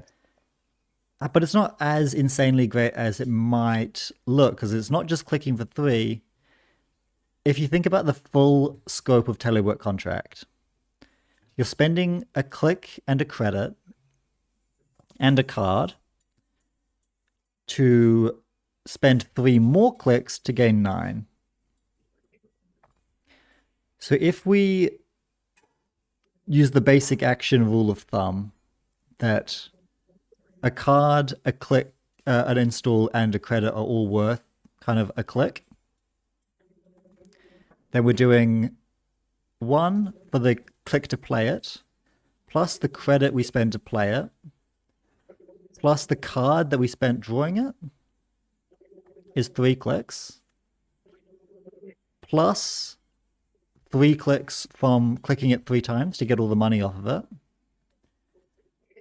So we've spent 6 units of value on telework contract. How many credits does it give us for doing that? It gives us 12. So 12 divided by 6. Oh, what's that? It's actually just giving us 2 credits per click. Okay. Got you. You know what else gives us 2 credits per click? Hedge fund, and it does it way faster. Got you. Okay. Yeah, reducing it. That's great to have it reduced into units of value. I think was the phrase you used. That's exactly what I was looking for. Some way to kind of simplify this this value proposition that gets transformed across the game. Yep.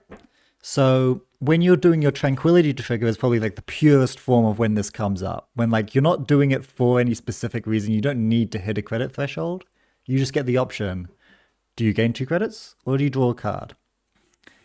Well, 2 credits is kind of 2 units of value.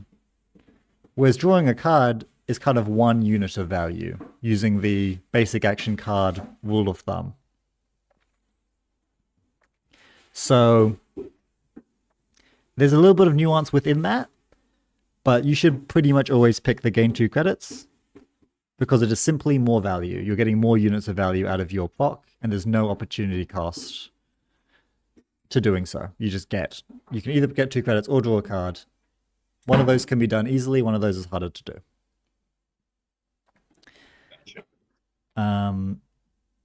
Other places where this might matter, I think, yeah, Tranquility is probably like the cleanest one.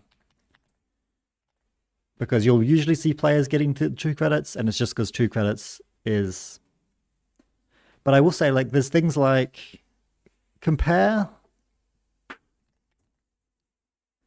Diesel, you'll have played with Diesel, to Easy Mark.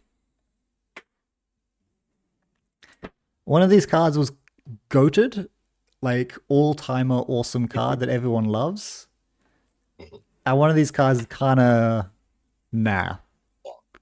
outclassed in almost every way by many other cards. The units of value theory that I just described, it works for evaluating cards decently well, but it's kind of implicitly implied in the hierarchy of Netrunner games that clicking for credits is not as good as clicking to draw. So putting 3 card draw units of value as the output to a card is better than this, because this is a more premium unit of value than this one. Yeah. Complicated, and probably takes just a lot of experience to be able to make value judgments like that. Yeah, basically the hierarchy is like card plays or installs are better than card draws, and card draws are better than credits. Okay. Oh, installs are better than draws themselves. Okay. Yeah, if you can land a illumination. Yeah. This card is insane. This card is like ridiculous. It's a bit awkward because you need a successful run on R&D, which people don't always give you. But this one card installs 3 cards. Even if you ignore the paying one less text, which is like 3 credits as well, even if you ignore it, a card that can install 3 cards is really good. Gotcha. Because installs are very premium. Because like that's how I actually want to be spending my clicks. I don't actually want to spend my clicks drawing. And I don't want to spend my clicks gaining credits. I'd rather be doing both of those things using card effects that are stronger than that basic action. Like I would much rather be playing a combination of easy marks and diesels to make my money than clicking for credits and drawing cards, right? But this just does it all. And there is very few ways to get better than just click to install and click to run. So if you can do that, it's really nice. Gotcha. Great. One last thing, because it's funny. There's a card called Julie. Oh yeah, I tried to make this work. I made such a bad deck with it. You would have loved it. Yeah, I mean, send it through if you'd like to. I'm always happy to look at a deck. But like, this text looks really cool Yeah. until you do the unit of value math of like, wait, I'm spending a click to draw her, 2 units of value to play her, and sorry, 2 credits, which means 2 units of value for the cost, and I've also got to spend a click. So I'm spending 4 units of value in order to get like 4 units of value very slowly. And Yeah. it's like, it's pretty bad. And yeah, Julie Yeah. is pretty bad. That was exactly the experience I had. I'm like, oh well, this is look at all the time it's saving me over the course of the game, and then you get it on the board. You're like, oh well, it's not nearly what it's cracked up to me. No, Not nearly yeah. the And impact you might expect. unless you have a way to get her down easily or cheaply, then it's not worth it because you're basically converting 4 units of value into 4 units of value. It's just you can't treat her as a value piece. It just doesn't make sense. All right.